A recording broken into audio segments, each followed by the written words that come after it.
Well, I wish you waited like 5 seconds so I could turn on the mics and record it, but sure. Oh no, trust me, I still got like a fucking half a mug here. You got a lot of coffee. Hey, before we do anything else, I should say, before we get started, I want to remind everyone this episode's brought to you by our patrons like Hangout Comics. If you like what we do and want to see us do more, consider supporting us with Patreon, because you get access to episodes early and other fun stuff. Like this episode in audio format, downloadable for just $1 a month. So thanks everybody for your support. Lucky Sipping is apparently thanking you. What's up, Lucky? Thank you and slurp. I say, what's up, Lucky? Oh boy. So Omega, what's up? Well, so I was originally going to use the Patreon bumper as a segue into a Patreon thing, but I guess they fixed it, and or our patrons who had that problem were aware of it on their own and fixed it. Oh, are you talking about that thing where Patreon moved their headquarters over to the UK and like a bunch of fucking credit cards are getting declined and shit? We had a couple of patrons who had that problem, but apparently it's all fixed because we're back to our normal patron count and our normal value so far for this month, so it got worked out. Yay! Because those was going to Thank goodness for problems taking care of themselves. Thank God. I mean, I tweeted about it a little, so hopefully that caught on. Though I will make sure to point out, hey, if you are a patron supporter of us, past, present, or future, don't forget to check at the start of the month to make sure everything, like, processed all right and correctly, because we've had some problems with, like, declines and stuff before, and not only does that mean we don't get paid, but much more importantly, it means you don't get your patron benefits, because patrons, like, oh, they didn't actually pay. Like, yeah, we're gonna take them off the list. And they'll just, I don't know if they, like, send you an email or anything, but to us, it just looks like your payment was declined, you and your, whatever your backing amount is, just disappears from our patron list. It just, like, kicks you out right away. So, like I said, be gone, thought. Everybody check at the first of the month to make sure things are going okay. Well, you should be keeping an eye on your finances in general anyway, something that I do not do, and I really should. Probably. I don't, because I don't have a lot to pay for, but if I did, I would. God, watching Patreon, I've gotten a little bit more relaxed about it, but definitely in the past, watching Patreon money roll in always gives me, like, super anxiety every month. And, like, a fucking course, and like, oh, I'm super relaxed. Oh, there's a whole problem with credit card payments. Fuck. God damn it, Patreon. You're not helping my fucking anxiety. So, well, speaking of... Well... Alright, you go with yours, because I bet you're going to do more interesting, and we got plenty of stuff to talk about. You're going to sip more. I got coffee, because, as usual, like, we are recording after I got off work. It's been several hours since I got off work, so I haven't gone to bed yet. And I have to raise the interesting question of, do I just caffeinate myself through this, or somehow convince Omega to record later? And I tried to, like, drop subtle hints, but Omega was like, no, let's record now, and I was like, fuck. An episode in the hand is worth 2 in the bush. Also, quite frankly... I'm pretty sure people will appreciate your sleep madness state. Oh my god. And or they're going to be super annoyed by you making that sipping sound. We'll find out when the episode airs. Because, boy howdy, we've reached a density of watchers in most of our content. People are not afraid to be like, hey, yo, your audio's goofed up. Yeah. By the way, if anyone's wondering why my audio might be goofed up now, it's because apparently I was a little too cheap when I bought a mic arm, and now it's bent. And it's gonna, like, shear off if I keep using it, so I'm gonna have to look into that or buy another mic arm. So if anybody's got suggestions for, like, the strongest, most unbendable microphone arm ever, send me that link. I probably should not have bought the first $10 mic arm that Amazon recommended to me, but hey, here we are. Baby's first audio setup. I might have bought the first one. I don't know. I said, but my desk is set up differently than yours. But speaking back on that audio thing, like, I am glad that people will tell us, like, hey, yo, your audio is messed up. Oh, yeah, no, because... Let's be real. Like, when we record stuff, we spend a lot of time recording stuff. Like, especially for podcasts. We're going to do this for, like, 2 hours, and I have to listen to myself talk the entire time, because that's how our current recording setup works. I don't want to listen to the whole 2-hour audio again. Hell, like, when Lucky has to do it for Let's Talk FGO to do time codes. I don't think you don't necessarily feel like doing that right away after you recorded an episode for an hour and a half. No. It's like, shoot, I've even gotten good at frickin', like, skipping around, jumping around so that I know where, like, because I will know approximately where the time should be. So, yeah, I am sitting there for, like, yeah, we record about 2 hours. I'm actually only listening to maybe about an hour of it. That's also, by the way, why we don't do in-depth audio editing, because, oh my fuck, I remember when we did 2.5 hours with voice, and he had to sit down and go through every little bit, and he just like died inside. He spent a week constantly dying doing that. Yeah, so we can't do that like on a week-to-week basis. Like, well, I take that back. I can't do that with my current time on a week-to-week basis. No, like, if we were literally doing this full time, maybe we could do it. Though we would much prefer to pay somebody to do that who's like not involved in the episode at all. We'd like to get it. But what they always say is get an editor. We'd love to get an editor to just do that, take out all our ums and pauses and those times when I make a weird sound with my mouth, like a click or a hip or a pop. Because that just happens. And we'd sound really smart then. Because trust me, I've done that. I've done a little bit of high-level audio editing. You sound way better, but it takes fucking forever. Yeah, it does. I'm working to get rid of those ums and uhs personally, because that's just a verbal tick that a lot of people have when they're trying. Well, yeah, that's just how people talk. When they're like when I took creative writing courses, my professor made sure to emphasize like realistic dialogue. Listen to people talk. So that was a week assignment. And I listen to people talk. When people actually talk, they don't talk like say how you write. They will repeat words. They'll use pause words. Sometimes they'll just gesticulate randomly with their hands to let you know their point. Which for us, we have to try not to do because you can't see our hands. Yeah. But that's it's like, a natural course specifically over here in like see, I just fucking did it. Specifically over here in the West Coast, we use like a fuck ton. Oh, it's that's one of those particular things I've noticed about the West Coast is like is our pause word. Yeah, I guess I picked that up from you guys, like you and Ron. Mm-hmm. Because I use like a lot, and I use like in the vernacular when I type now. Because most of the time, quite frankly, I type, especially casually on the internet, how I speak. So there's lots of likes and pauses. I make sure to use commas to break thoughts, so you know. Because a lot of people don't type well on the internet. Let's be real. They don't. Punctuation and capitulation are great people. Because guess what? Hey, they let people know how your sentence is fucking structured. That's why those notations exist. I was going to say, but you probably start using like and stuff a lot because me and Ron use it a lot. And that's one of those things about human interaction is the more you spend time with a certain person, like you're more likely to pick up their habits. Now, I will say I picked up using y'all. Because I've lived in Florida now my entire adult life and most of my life in general. And quite a lot of it in Central Florida, which is basically the South. Like, if you go to South Florida, ironically, that's not the South of the U.S. anymore, culturally speaking. That's, like, a whole different beast because it's full of retirees and, like, immigrants and stuff. It's its own special flavor. That's why there's all that stuff, like, set around Miami that's got that special Miami flavor. And I actually lived in Miami-Dade County for a few years. So I know that's what that's like. But you go to Central Florida, it's fucking orange groves and cattle pastures and stuff like that, and it's real southern, y'all. I can be incredibly southern if I so choose. I don't usually, but you can hear it sometimes when I hang out with people, and I have adopted the y'all, because quite frankly, English has a big fucking hole in its pronouns. There's no plural you, like a singular pronoun that's a plural you. It's all either two parts, like you say you all, or it's a contraction or a colloquialism, like y'all, use, all use guys. Which is something I first realized when I took a couple semesters of Latin, because Latin definitely has a indicator for first, second, and third person, and then singular and plural. So I was like, wow, there's no English second person plural. When you want to talk to people, you have to just say you, or you have to like make up some kind of other grammatical function. Or if you're just in person, you just gotta gesticulate wildly, indicating all these people. Hand gestures. Talking with your hands. Mm-hmm. See, I spent a lot of time in Texas, and I developed a bit of a southern accent, but I've spent so long in the Pacific Northwest that I've all but lost it. But I will still say y'all, reckon, and like just the weirdest ass contractions, like yump to. Yeah, I didn't think of some of that stuff. But yeah, no, like y'all, reckon. Yeah. I still use those just because, honestly, I just like the word reckon. Oh, it's a good... Honestly, dropping your G's on words, that's fun. It is.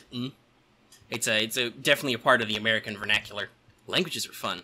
Language is fun. So speaking of languages, though, there's one thing I kind of wanted to get into, because we were talking about how we were talking about video production. I've been pretty busy this week. I tuned out a lot of videos. Yeah, like you mentioned that. I'm all like, what is he working on? Because I saw you put out a couple Star Wars Star Wars so a couple videos. of those are uploaded. And then also, because the banner starts the 6th, and we're going to have a busy weekend, I went ahead and I filmed the next FGO Wanted, which is already finished and uploaded. That's what I was working on earlier today. That's what I figured. But yeah, so, like, I've built a lot of stuff over the past couple days, so I've been a little busy, and at the start of the week, I was still getting over being sick. So, I remember on Wednesday, I kind of talked about this in the Discord. You were like, "Oh, Omega, you should watch a couple episodes of shows." Specifically, it was Angle and Banana Fish. And I was like, I only promised to try. Because here's the part you didn't know, which was I hadn't then and still have not caught up on the shows I watch anyway. Oh, wow. So, I'm a little behind.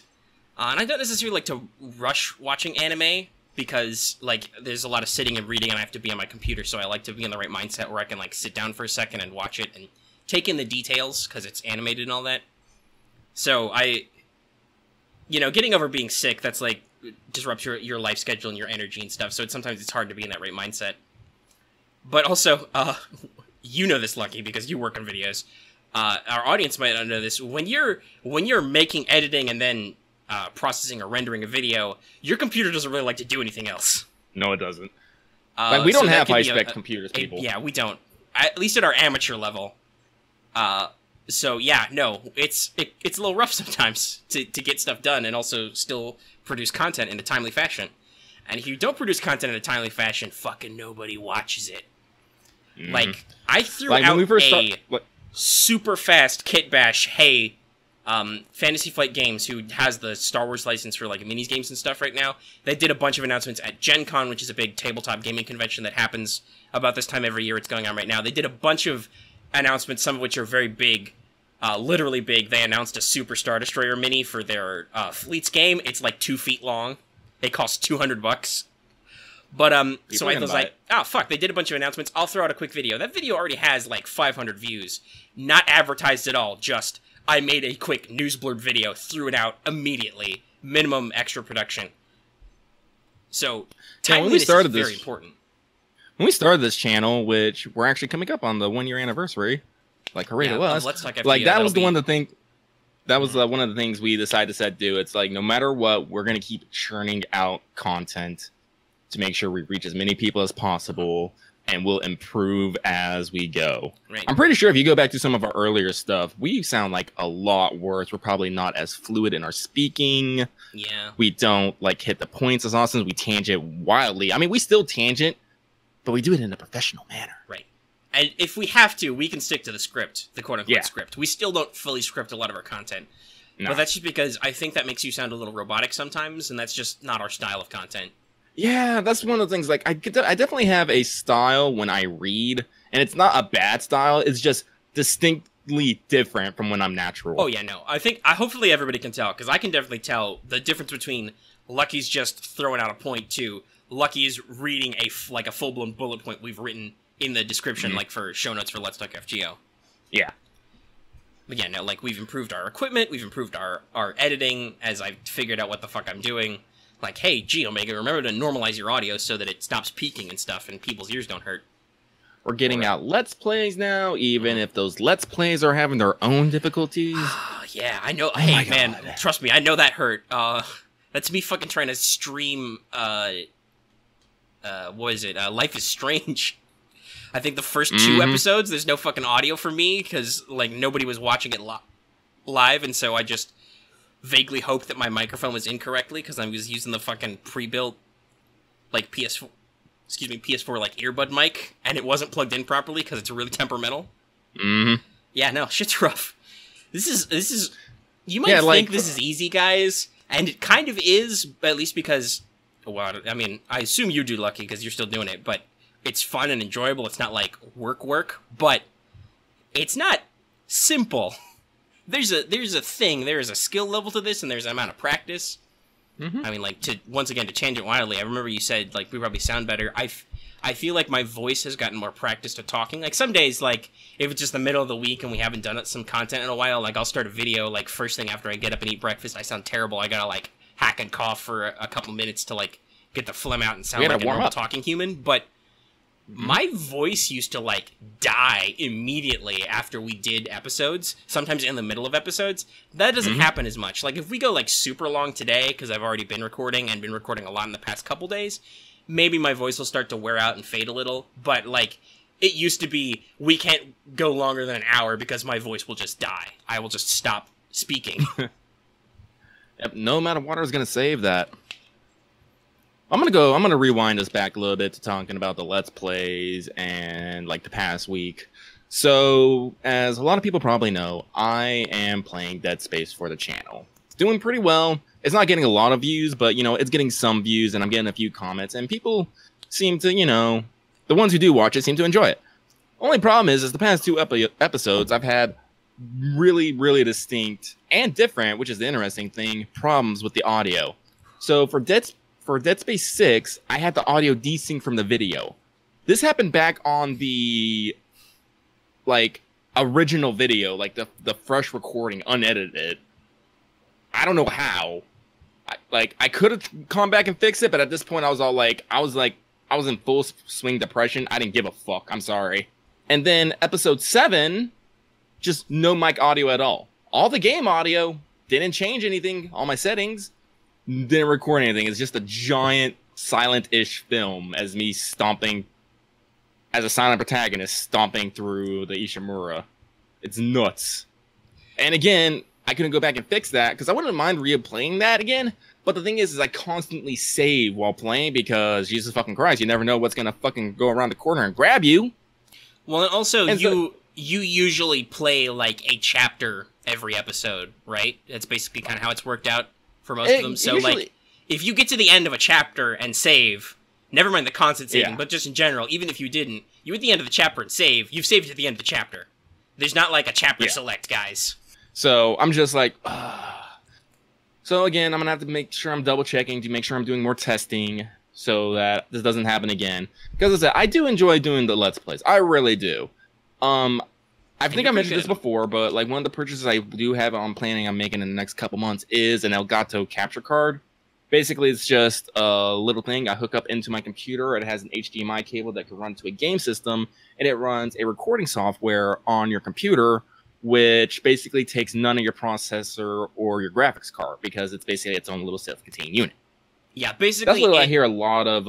It captures your screen straight from your game to your PC, and it does it so, as far as we know, pretty low impact. Yeah. So that way, once we start getting all the new game releases like Shadow of the Tomb Raider, Valkyria Chronicles 4, Darksiders 3, which are definitely some games I plan on buying once they come out, I might be able to bring recent games, new games, the stuff that I know people are going to want to see to the channel. We'll talk about those timely uploads again.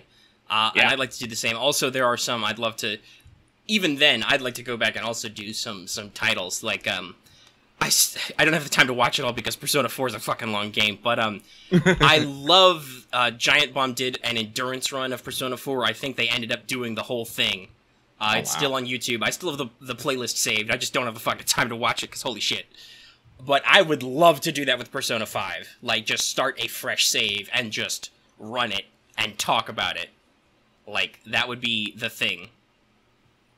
Though I suppose we'd have to figure out how to do our fucking audio saves. That'll be great. We'll do more learning. How do we sync up our audio to the fucking video?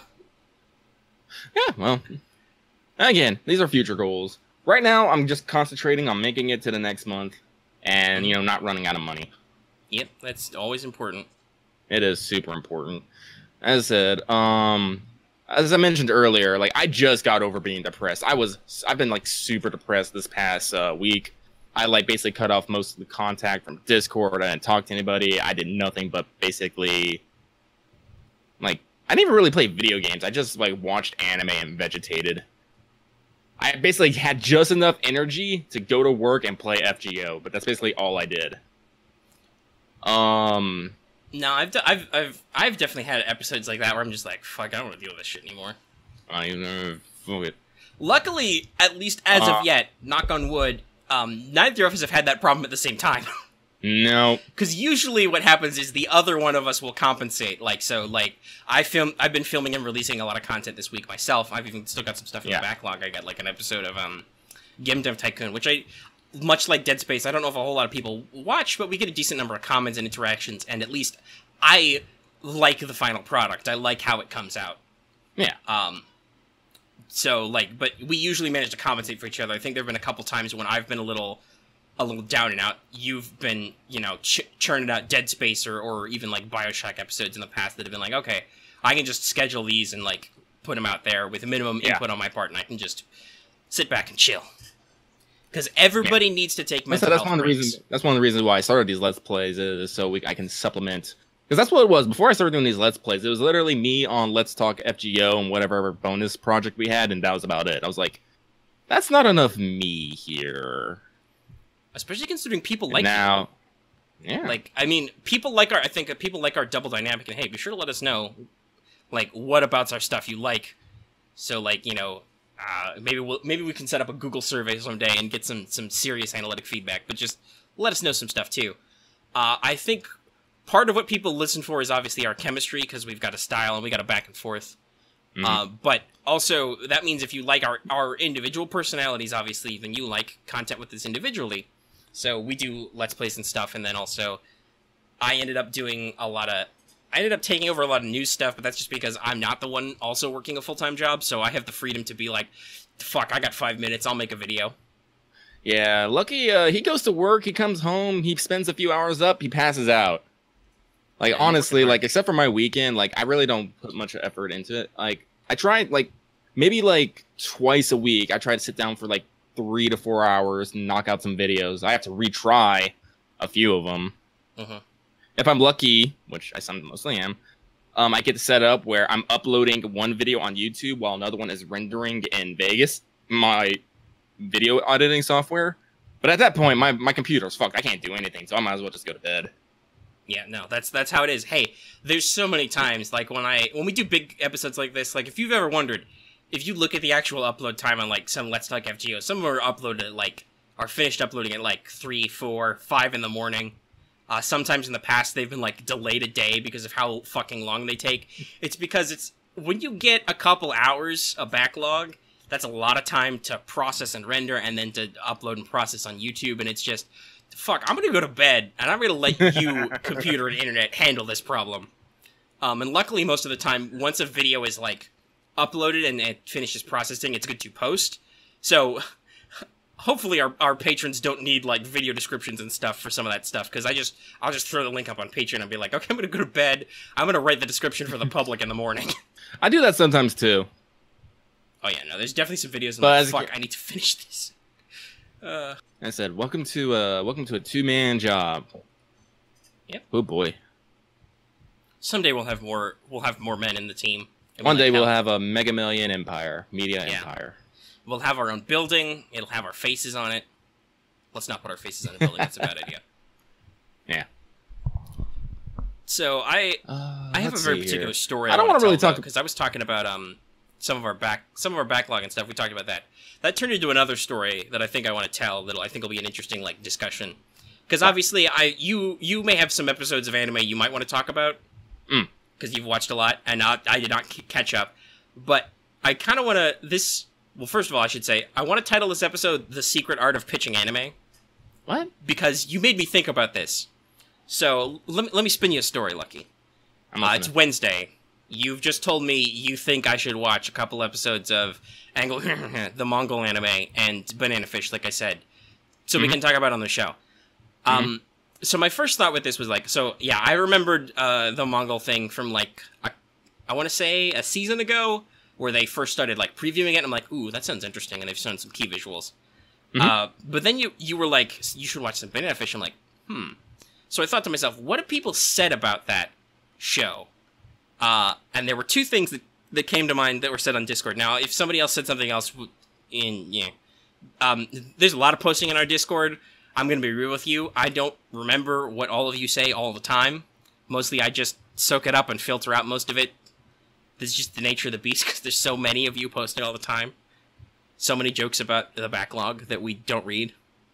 But I just remembered... Yeah, we used to, but it's harder now. Yeah, it is. Usually in the morning, I'll scroll back, because obviously there's a lot of news that comes out of Japan in the middle of the night for us. I'll scroll back and see some stuff, but yeah, most of the time it's hard. But I remember distinctly from our anime discussion channel, basically, in the Discord, that people said that Banana Fish looked really pretty and was based on a boys' love manga. And I thought to myself, yeah, why does Lucky want me to watch this? Because those aren't bad, but that's also not enough of a hook for me, right? Just hearing that, I'm like, I mean, okay. Like, I think it was last week we talked about what I think is Sturgeon's Law, which is 90% of everything is crap. At the same time, once you get, like, sufficient penetration of your niche thing, your medium, there's also a decent amount of good stuff. So just because an anime, like, looks pretty, okay, that doesn't hook me. And, like, just saying it was vaguely in a boys' love genre, there's a lot of shonen ai and even shoujo ai stuff out there. Like, so I'm like, okay, that doesn't really narrow it down. Why should I watch this? So I went and looked at the actual description. I'm like, oh wow, this actually sounds super interesting. Yeah, because it's like a crime. At least it sounds like a crime, like, thriller type story about a teenage gang member who's trying to, like, fight back against the mafia boss who kind of created him in more ways than one, and he meets a Japanese photographer. And I'm like, oh, this actually sounds really neat, on top of it actually supposedly being designed well. And so this got me on the topic of, like, that really makes me think, because, so, there's an art to pitching things, and I think there's an art especially to pitching anime, because anime is such a... It's a medium, first of all. It's not necessarily a genre. There are genres in anime. So, there are a lot of ways you can pitch something, and there's a lot of ways you can describe stuff, so I thought to myself, wow, there's... Because this was not necessarily pitched to me in the way that I was instantly like, okay, I'll watch it.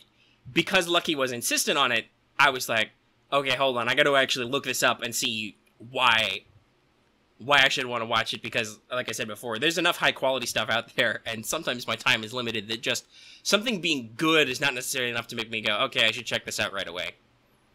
So that kind of got me on this run of the story, which was like, there's an art to pitching anime, and that's some other the thing. stuff. Like, you gotta hit, like, you basically gotta write a thesis statement on the anime. You gotta sum it up everything it's gonna be about in, like, a first few sentences so people can get that hook. And, like, me, unfortunately, as that, like, I fully believe that I'm an intelligent person. I think I'm smart. But the thing is I do not articulate my thoughts well, and I'm suck at memory retention. So if I say, hey, you should go check this out, I have plenty of reasons why you should go check this out. I just can't get them down on fucking paper. And obviously that's where I took this on faith that, all right, there's clearly something here that I should at least look into. I wasn't ready to jump in and try it just because you said try it, but I was able to think, okay, that means I need to look into this more. I believe that the phrase we are looking for is trust but verify. Exactly. That I know you enough, and I know your taste enough to know that, okay, if you said I should look at this, I will look at it first and see if I want to watch it, which I do. I've got it queued up. It's just I haven't had the time yet. Yeah. But as I said, Banana Fish, like, it's like, Banana Fish is definitely something that, like, caught me by surprise, because, you know, I see Shonen 9, I'm like, okay, this could be interesting, but I won't lie, when I see it, I get a little bit leery. Well, yeah, because we should say, get that way. There's a lot, we said there was a lot of example of that genre, there's a lot of example of shoujo ai too, and some of them are not great. Like, they can be exploitative, or they can just be weird, or they can be shallow, or if it's just, ooh, we're about boys kissing, I mean, okay, if you told it well, but that's not always an intrinsic hook. Same way with, like, this goes for both. This also goes for shoujo ai, the girls' love version. Like, some of them are just... But no, it's like, I watched one episode, it's like, the animation is great, the sound, the vibe. Like, the original manga was out in the early 90s, and they captured the aesthetic of 90s New York super well. Like, nice. Holy shit, I fucking love it. I love vibes. And, yeah, the vibe is top %. And the animation production of Banana Fish is set in modern day New York, so everyone has cell phones and whatnot, kind of crazy hairstyles, but they still manage to capture that essence that makes you kind of feel like you're in 90s New York. Nice. It's like, that's what I feel when I watch it. Because when I first saw this, I was like, man, this reminds me of 90s New York. So I looked it up, Oh yeah, it's set in 90s New York, but of course back then people didn't have fucking cell phones and stuff. But it's good. You should watch it. I love the opening. Yeah. It's like people will know Lucky is a man who favors his anime openings, and it is good because that's another one of those things that pitches animes for me. Like, if you watch the opening and you're like, I'm intrigued by this, then it's got you. Now, some openings are lies, but at the very least, if they're catchy, like if they have a good song, if they have the correct visuals to import the feel to you, that can be really good. Like I remember distinctly, like the first run of Boku no Hero had a really good opening. It kind of like sets everything up, sets up a lot of your conflicts, has a good catchy song. And also, though, I started watching Boku no Hero because I saw some clips from some later episodes where some stuff happens, and I'm like, oh my fuck, I need to watch this. But even so, the opening's very good. I love that opening. I watched it a lot. I'm gonna link you the Banana Fish opening later, and you're gonna be like, oh my god. Yeah, well, I'll get around to watching the Banana Fish opening. It's a minute 30. You can spend a fucking minute 30. I'm pretty sure I can link it to you, and I can talk for a minute 30. Yes, you could, but I can't because right now we're capturing the sound on my computer. Oh god, that's right. So unless we want to get a copyright strike again, we continue. I don't know. People are already uploading it. Like, it's uploaded to YouTube, so. But yeah, they might have just like demonetized them or whatever. Though, hey, shout out to our buddy Voice. He actually got his video back. He he protested the copyright strike. Yeah, and he tweeted about it. Victor Entertainment took back their hold. They released it. So he. What was the copyright strike on? I was on his FGO JP stream because he played the opening. Oh, really? Which is sung by. Or parts of it anyway, which is sung by Maya Sakamoto. So there's like an actual like record company involved who struck his video. Well, they didn't strike it. They probably like blocked it because there's a couple levels. They can like either take your monetization or demonetize you. They can block your video in some or all countries, or they can straight up remove your video and give you a copyright strike. Yeah, because from what I understand, you can play like the FGO OST and be alright, but nah, you're right. As soon as the moment lyrics become involved, with an actual singer who is an actual like idol singer in life with a record company and songs and stuff. No, like that's okay. Yeah, because that's one of the things we're thinking about doing is maybe putting like the FGO OST, some parts of it, to our video just to give it a little bit. Fucking good. I listened ahead to some of the songs in Babylonia, and oh my fuck. I really hope they manage to keep that feel when they make the anime to keep it relevant to the show. Oh my goodness. Yeah. So now I want to talk about Babylonia a little bit because by extension, one of the things you more want to talk about like Cloverworks, right? Yeah, I want to talk about more about Cloverworks because as probably a lot of people know, if you play FGO and watch this stream for the 3rd anniversary over in Japan, is that FGO is getting 2 separate animations. They're getting a 2-part movie series for Camelot, which is being done by Production IG. Which honestly, we're pretty sure that's going to be great. We're pretty sure it's going to be great, but I'm still a little weirded out that they did Production IG.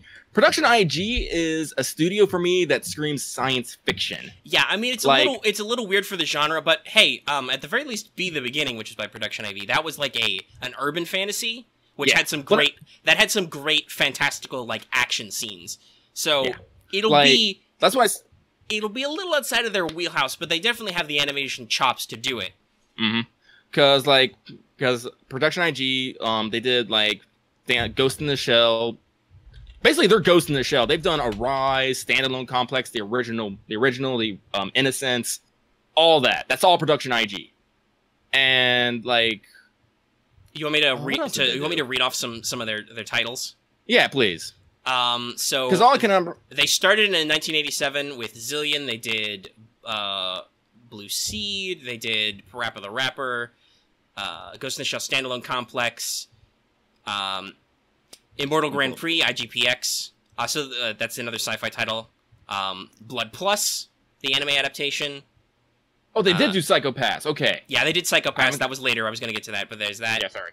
XXX Holic, which I assume that's how you pronounce that. Blood C. They did Guilty Crown. They did The New Prince of Tennis, Psycho Pass, like we said. They do Attack on Titan, which is a little more fantastical. Did Haikyuu. They're working on Fully Coolly Progressive and Alternative. So yeah, they've got a good, solid backlog, like in terms of TV and OVAs and films. Ghost in the Shell.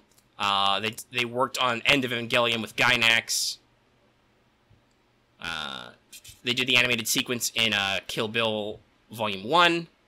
They did both the Ghost in the Shell movies, stuff like that. But all that stuff, sci-fi or modern. I'm not seeing a lot of fantasy titles or even historical titles in here. The closest, I think, is like Attack on Titan. But even then, that's like a steampunky type setting. Yeah. Whereas Camelot is the height of medieval fantasy, basically. It's set in Jerusalem during one of the Crusades. So that's my concern. I'm all like, they're swinging a little bit outside their box here, and while I'm sure that the production is going to be crazy, I'm wondering how they're going to handle that direction. Yeah, I'm really going to be interested to see. That said, I think so long as they hit the key scenes everybody wants to see, I think they'll do okay. Because here's the good thing. The scenario's already written out. Exactly. And it's written very well. It was written by Nasu himself. It's well made. So basically, all they got to really focus on is, like, they don't even have to worry about they're probably going to get the right voice actors, because they probably got contracts. Right. So they'll get the cast. They'll get the cast. They got the writing. So basically, what is this? So they just need a badass all they really need is a badass animation director. Literally. Everything else is pretty much done. They need to convert it to a movie script. They're going to need to, like, pace it out, how to break it into 2 movies and stuff. How to cut out all the dumb fights that we don't need that the game makes us have to pad. I still kind of want the useless Da Vinci fight. Maybe, but still, I think that they're going to cut a lot of those times where you have to fight various, like, Hassans and stuff over and over again for no reason. They're going to cut that out. They're going to cut out some of the fights with bandits, I'm sure, if they exist at all. I'm focus on servant conflicts.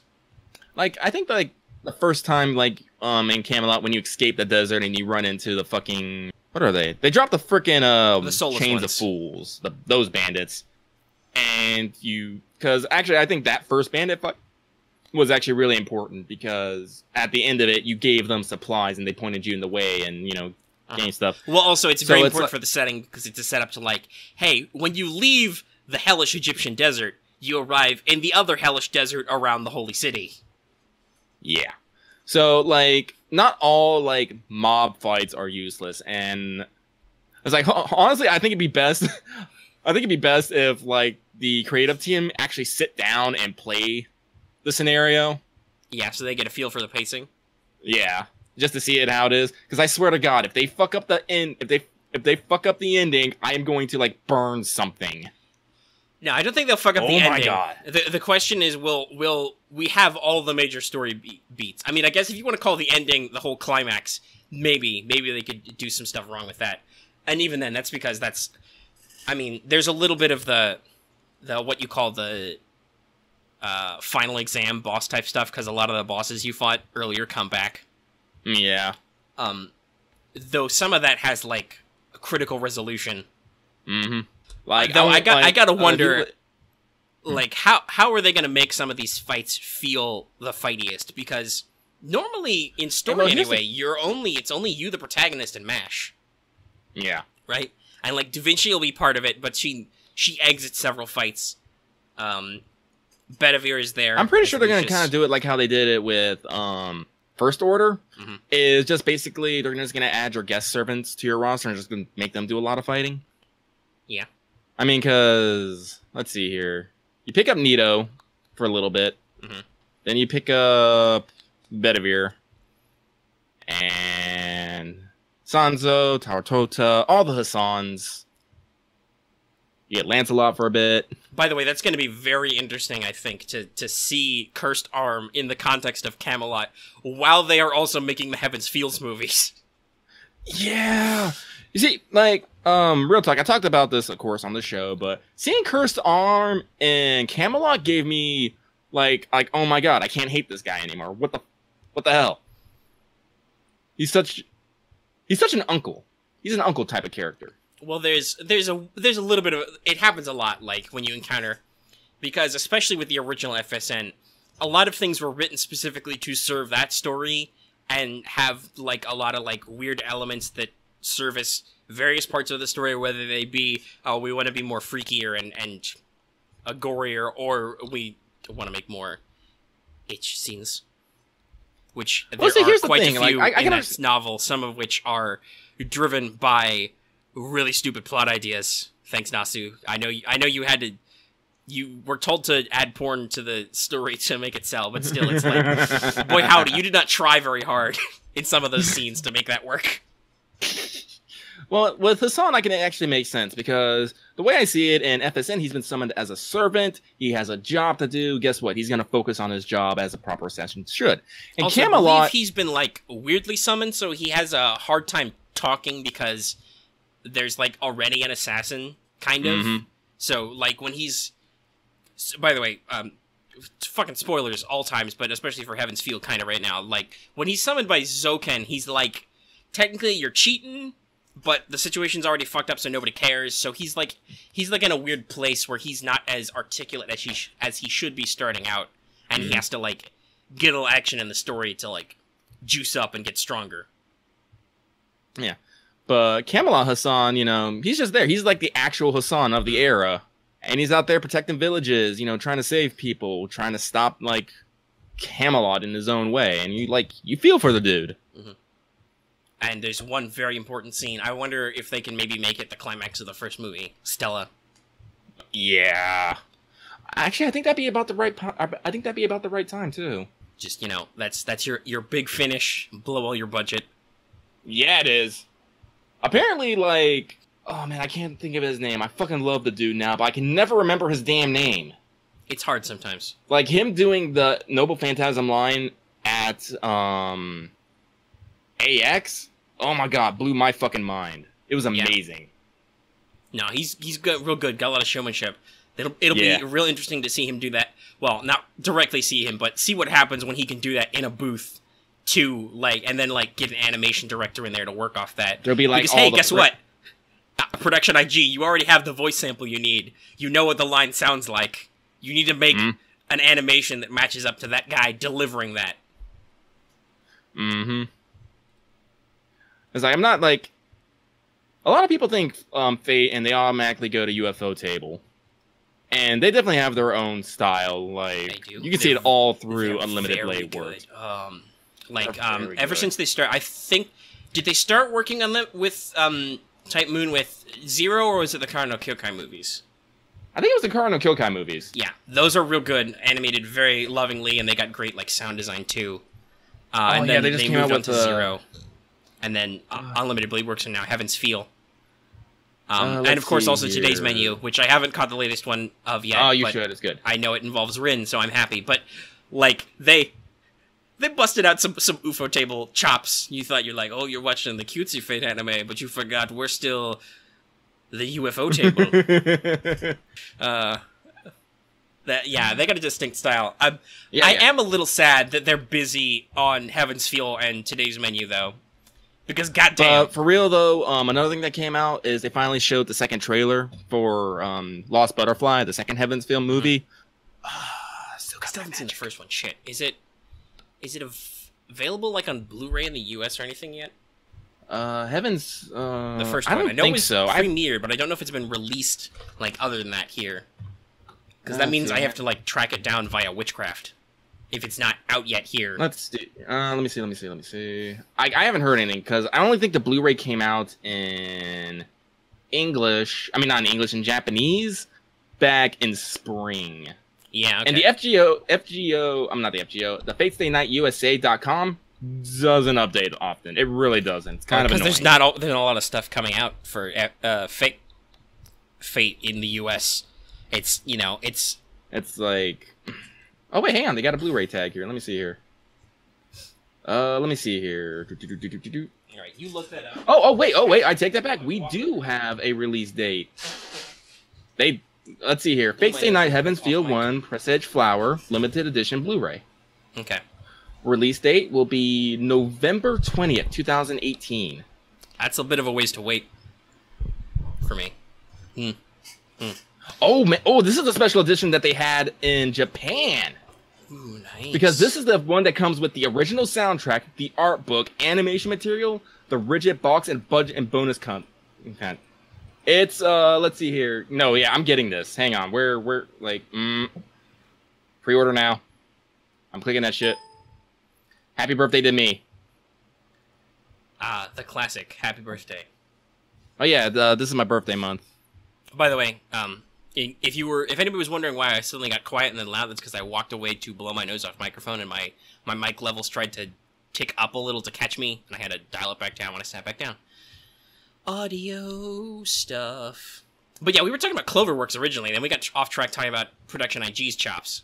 Okay, yeah, so Cloverworks is the one in charge of Babylonia. Which is the Cloverworks longer is a adaptation. Yeah. We should assume that Camelot's going to be like 4 hours between the two movies, probably, because that's almost always how that works out. Yeah, like 2 but hours we've a been movie. getting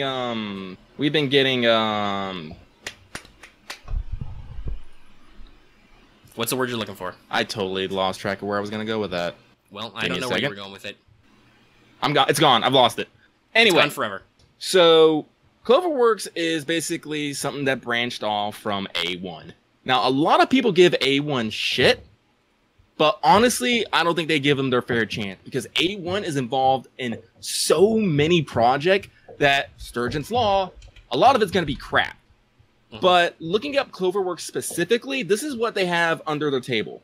They have Slow Start, which was a cute girls doing cute things anime that had phenomenal animation.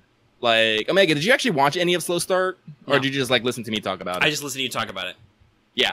Slow Start has amazing animation for what it is. Like, it's kind of freaky. Like, either they had a stupid high budget or they just had people who know how to squeeze the most effort out of what they had. They also did Darling in the Franxx, which was, collab with Trigger. So, you had influences from both there. As I said, Darling in the Franxx, it's good, but it's not super memorable. As I said, I don't think the studios supported each other enough to make something more than the sum of its parts. They're also doing the Persona. We liked it, but it's not gonna. I will say now, it has not had me up at night thinking about stuff. Yeah. And once it was finished, anyway. While it was running, it definitely had me up at night thinking about some shit sometimes. But it finished, and I was like, whew. Yeah. They also did Persona 5, the animation, and Ace Attorney Season 2. So they're kind of... So from a technical standpoint, I mean, Darling was a collab, so there's nothing... It's hard to complain about that there, because who knows who's working on what, right? Because there's definitely some shots that are Trigger-style shots, or even classic Gynax-style shots, right? And actually, specifically, originally A1 was a studio which was founded by ex-Sunrise guys, and is a subsidiary of Aniplex, which is a subsidiary of Sony Music Entertainment Japan. And now Cloverworks is a spin-off of them. Yeah. Or at least A1 this Pictures has a separate studio which has now been rebranded Cloverworks. It's a little confusing sometimes. Yeah, basically what it is they're still technically with A1 Pictures, but they're basically moving away from the A1 brand of doing things. They're being saying, hey, you're still part of us, but we want you to go do your own thing. They are their own brand, and they are in a separate studio location. Yeah.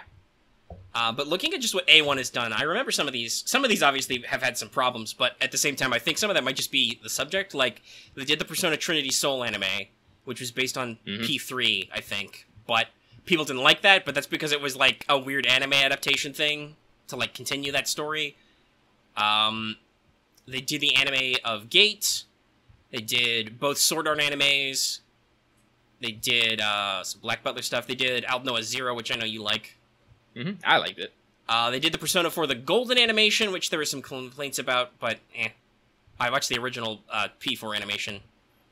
Let's see. They did a lot of working. They did Erased, which I heard good things about. Like they did Anohana, which, people made people cry.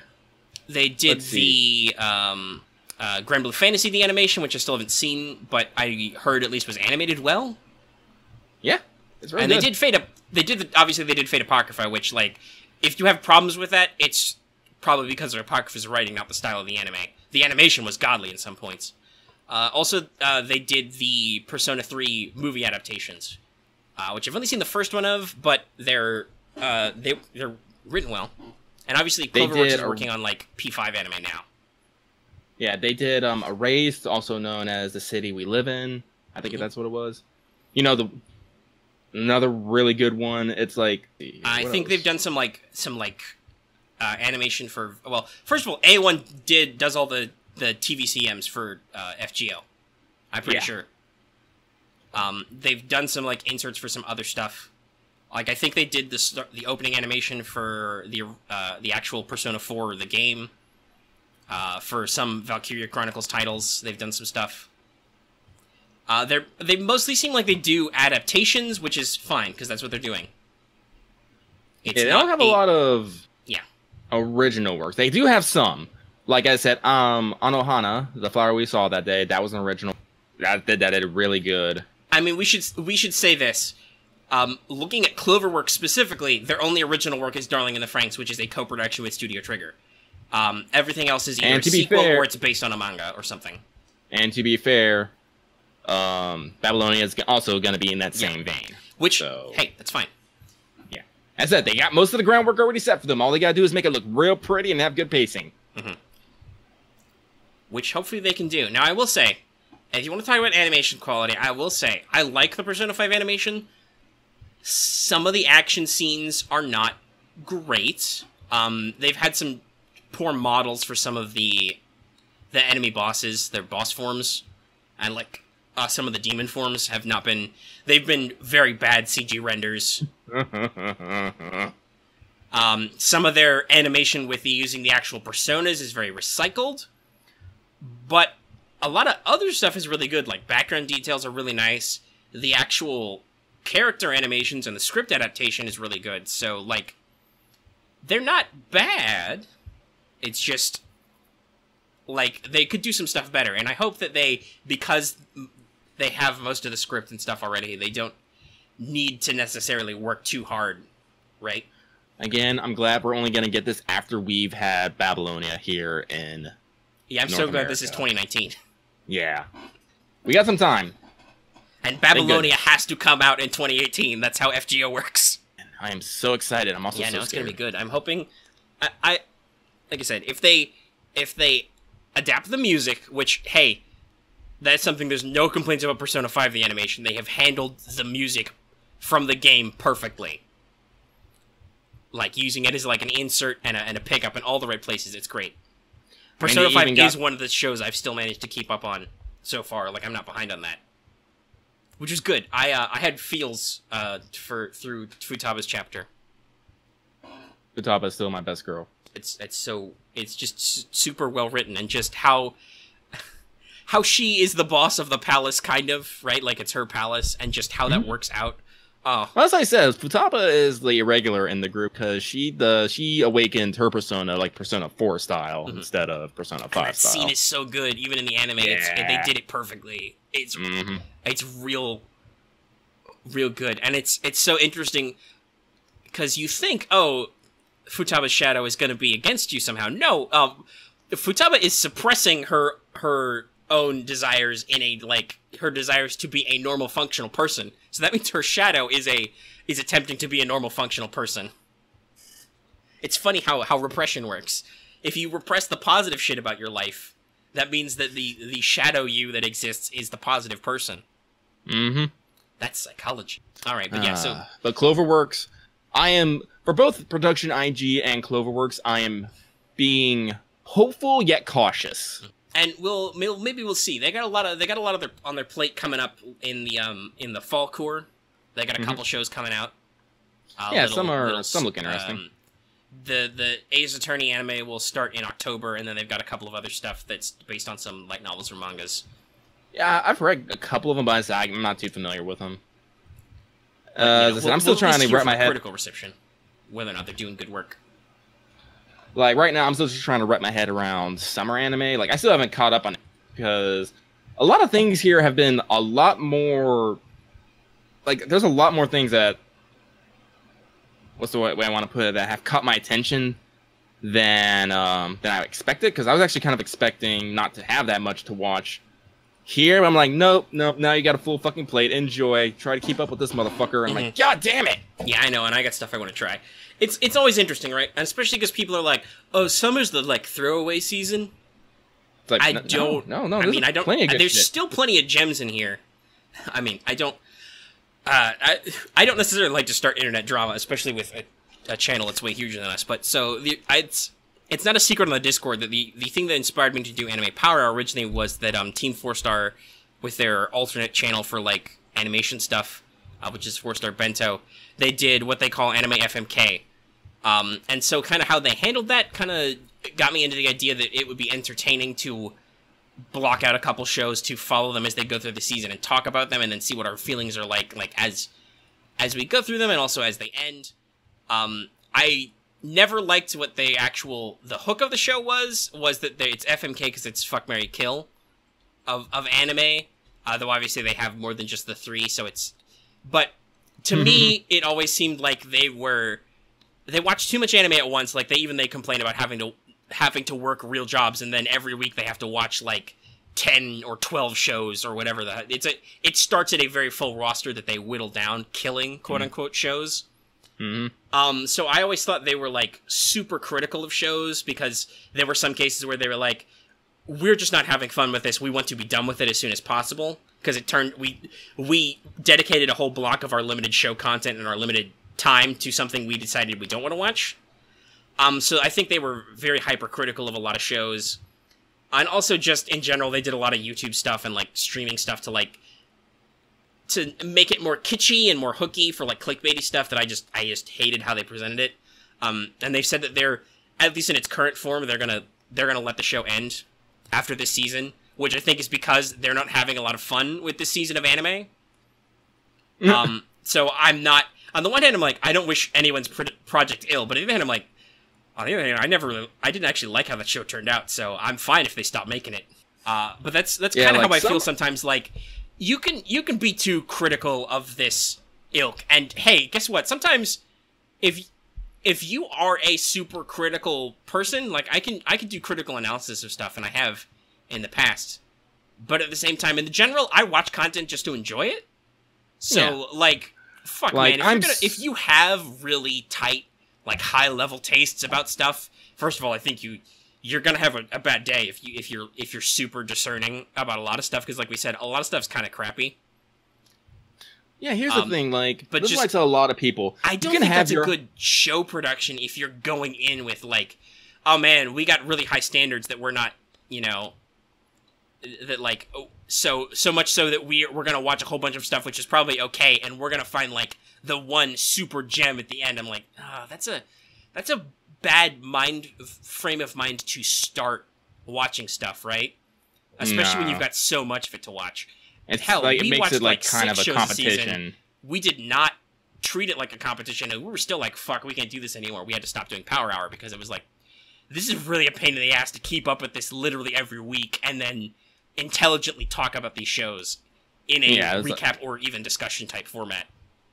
It just didn't work out well. That's why, like, this is kind of how What's Up came about, where we can just kind of freely talk about anime and how it... Yeah, we can tangent wildly. And as we have already, so, like... we talked about lots of other stuff today. We're doing good. But, like, so yeah, summer anime, like, this is what I tell people. Yeah, you can have your really high standards, but just because I don't have high standards, I can enjoy a wider range of content. Like, everyone watches something for their own reasons. Like, you don't need something to be... Because, like, remember, out of 10, 5's an average. Right. People are bad at this these days. That is a product of the internet age and, like, instant reporting. You've got the joke about the 4-point scale. A game is either... Like, games are either rated 6 to 10, and a 6 is bad-ish. That's not how a 10-point scale should work, guys. But at the same time, I personally like the granularity of a 10-point scale, because you can go, like... or even we've used... for, like, Power Hour, we used letter grade sometime. Like, I like the idea that I can say that... No, this is above average, but it's not super great. So this is like a 6, or like, this is definitely above average in a good way. This is like a 7. And then there's like, this is really good. It's not perfect, but it's really good. This is a 9, right? And or if you wanted to, you could be like, this is just awful, 1. Yeah. Or you could be like, I think this is bad, but I still had a good time. That's like a 3 or 4, right? Like, you could say that critically, I understand this is not well made, but I liked it. But I still enjoyed it. You got something out of it. And that's what I feel a lot of people forget. They just want so hard to be that connoisseur of anime or whatever that they just forget to enjoy the simple things in it. Like, it's just something that is like, people just want to complain and insult things so much nowadays. Like there's some sort of authority on it. I'm just all like, calm down, please. Let's just watch this harem anime with a dorky protagonist.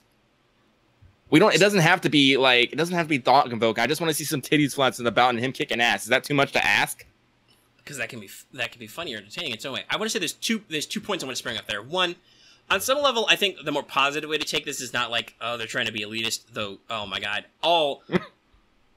since I was about 10, I think, and I started watching anime, I've been familiar with anime elitism. I've done some elitism in my time, and then you realize that it's a lot of work. I think we all have it.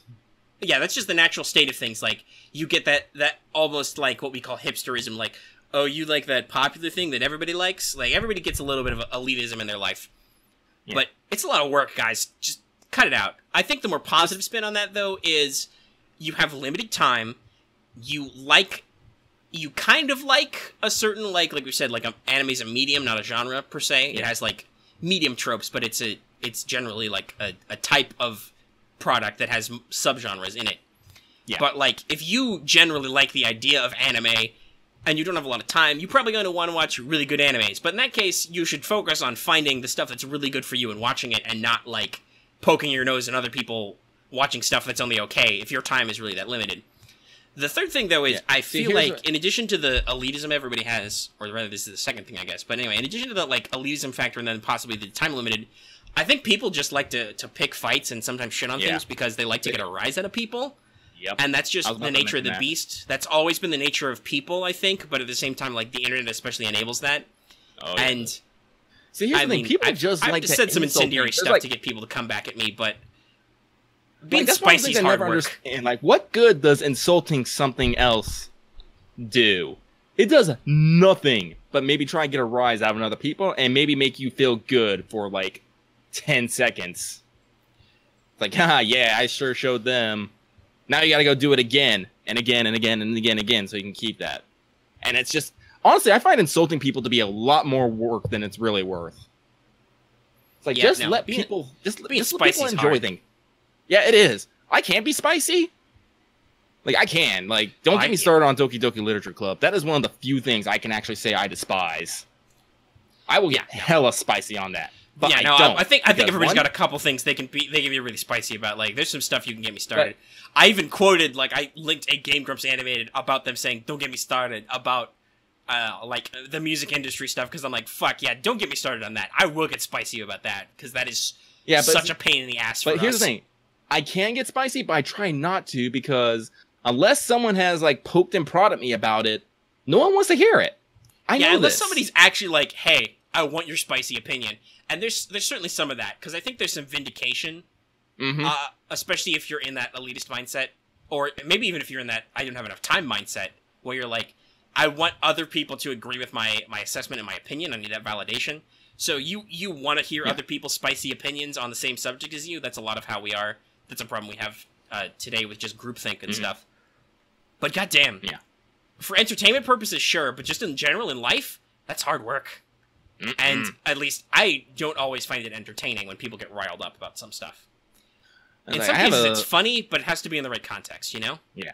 Yeah, it's got to be kind of sarcastic, maybe a little paradoxical.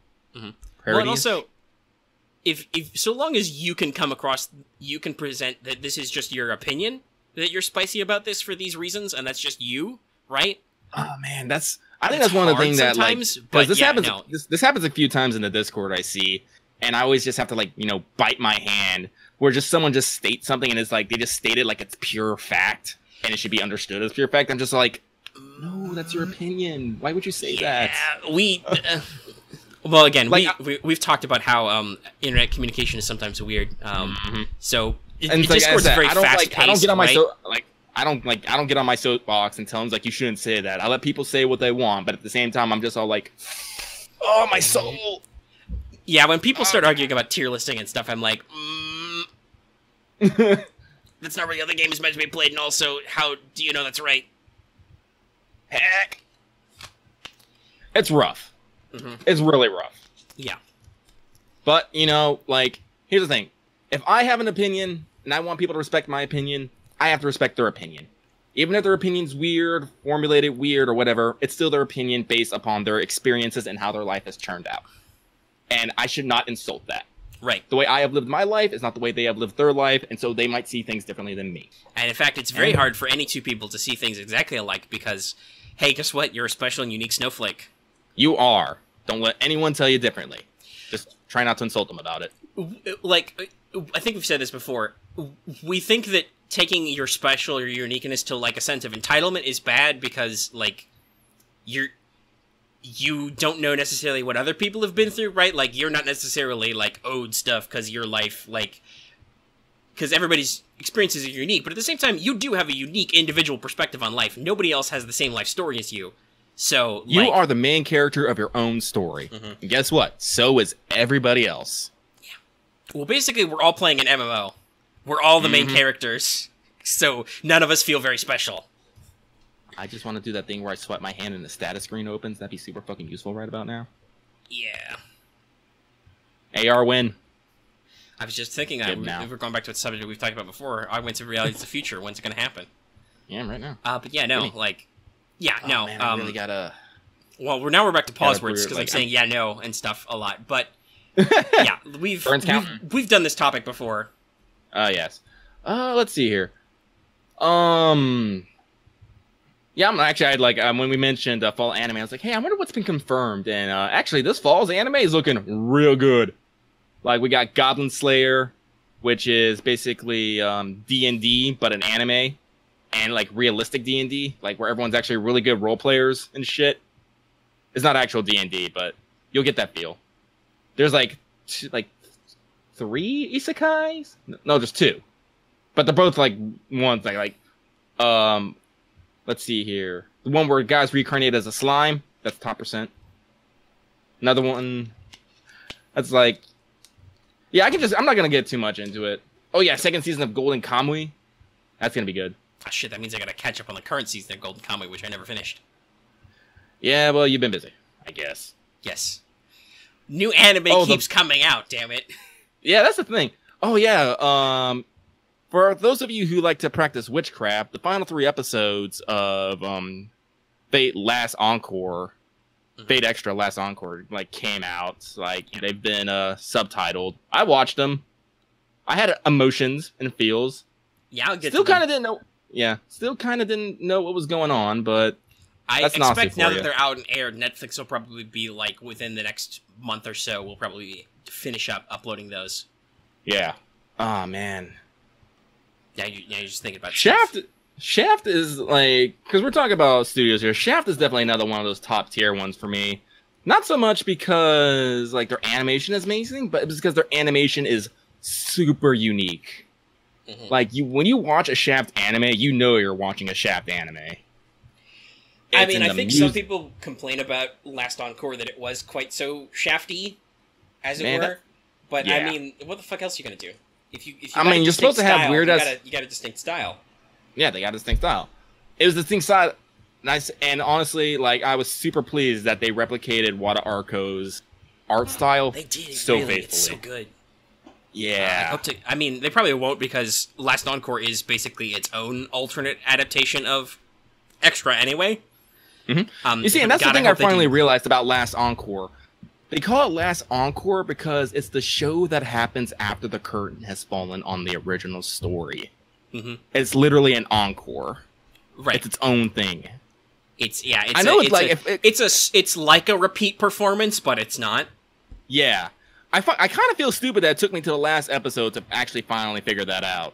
because they strongly hint at it in the final episode. I'm like, well, and it's just one also of the moments of, oh. if you know a little bit about Extra, which not everybody does, and unfortunately this is not necessarily great about communicating the original Extra to people, because it is an adaptation. Yeah. You said this before. Nasu wrote, basically, he turned Fate Extra, a rough outline, into a novel-type story, which he then adapted to the anime script. So it's still probably all his fault that it's weird, guys. Like, don't... that's not something to pick on Shaft for. We're pretty sure Nasu'd it up even more, because he was able to write not a video game script. But you see in the first episode that the female player character appears to lose what you would know if you're familiar with Extra is the final boss fight. So, there you definitely get the idea that, this definitely has some stuff going on right away out of the gate if you know what you're doing. But I don't think enough people quite realized what they were going for. Like, that this was almost like an alternate route to that original story. Mm-hmm. Too many people were just basking in the confusion that this isn't like Extra script. Or if you had no idea what Extra is like, I have no idea what the fuck is going on. Well, they're not going to tell you right away. I think it was great that actually in one scene, Nero actually says, what the hell is basically, what the hell is going on? I don't even know anymore. And I'm all like, thank you, Nero, for basically voicing what everyone else is thinking right about now. Also, a lot of people like to talk shit about Nero's later appearances, but, like, seriously, Last Encore totally gets her character, and they have a whole episode about her backstory, and it's super great. It's like, I will say this, I think there's an unspoken rule in certain sequels or other adaptations where they're like, now we can't touch characters who are main characters of other Fate works, backstories and stuff. We can't get into them. I really wish they would drop, because, like, I think there are complaints to be had that, like, we don't take a super close look at, like, excuse me, I need to drink a little bit of water. We don't take a super close look at what's, like, why Nero and Tamamo are the way they are in, like, Extella, so people are like, I don't like Extella characterization. I mean, technically it's a sequel. They're kind of running with the idea that you're familiar with these characters from Extra in the beginning. And honestly, like, you and me, with no baggage from having actually played Extra, or obviously not playing CCC, we were still like, okay, no, we get these characters. Yeah. Like, I will say, Tamamo was the first to grow on me. Like, I grew to love Tamamo almost instantly. Nero took a little while. Like, I think I mentioned this when we first started watching Lost Encore, is seeing Nero in Lost Encore is what finally sold her character to me. Because we mentioned this, that in Extella, Nero is very me, but they give no... I mean, she talks about anecdotes from her life, but not in, like, certainly not in, like, the same way that episode in Last Encore does. Yeah. Like, Last Encore gives you, like, even if you don't know the Extra universe, gives you a very solid foundation to understand what Nero is like. Extella did that for Tamamo because they explored her character. I think they explored her character a lot better than they did Nero's. They did. I think some people did not like that they exploit Tamo's character because Tamo's character is technically of a villain. Yeah. But people like to forget that because she's a fluffy foxwife. She's got some bad shit going on in her history that she's not like 100% over. She's still kind of an evil person, but she could still be like she's not loving proud and of, romantic but to she you. also knows that there's sometimes you just have to get a bit dirty to get shit done. And also some people don't necessarily like how she interacts with Liz, but I think part of that is just to set up the stuff that's going on with Liz later, because that's like a multi-arc thing. Mm-hmm. But no, like, I mean, I totally got Tamamo from playing that, but at the same time, that's why I'm not as super in love with Tamamo as some people, because I'm like, oh, you're this character. Oh dear. Liz, please help me. Don't leave me alone with this crazy lady. Dangerous women. I really do. I don't know why. And then, of course, you get to... Extella had the advantage that it introduced Altera. This was her first, her first for-real characterization, because, as we've said, the FGO version of her is, like, the slimmed-down version, because FGO ended up coming out way before Extella did. Mm-hmm. But still, so it's like... This is actually a great segue, because we remember talking about, anime I wanted to watch, and one of them was Anglo-Moise. I can't fucking pronounce it. The official attempt is Anglo-Murr. Anglo-Murr. And I was trying to figure out why they named that, and I've made like a really strange connection between that and Altera, because apparently Anglo-Murr was something that the I believe he was French. Nostradamus was French, right?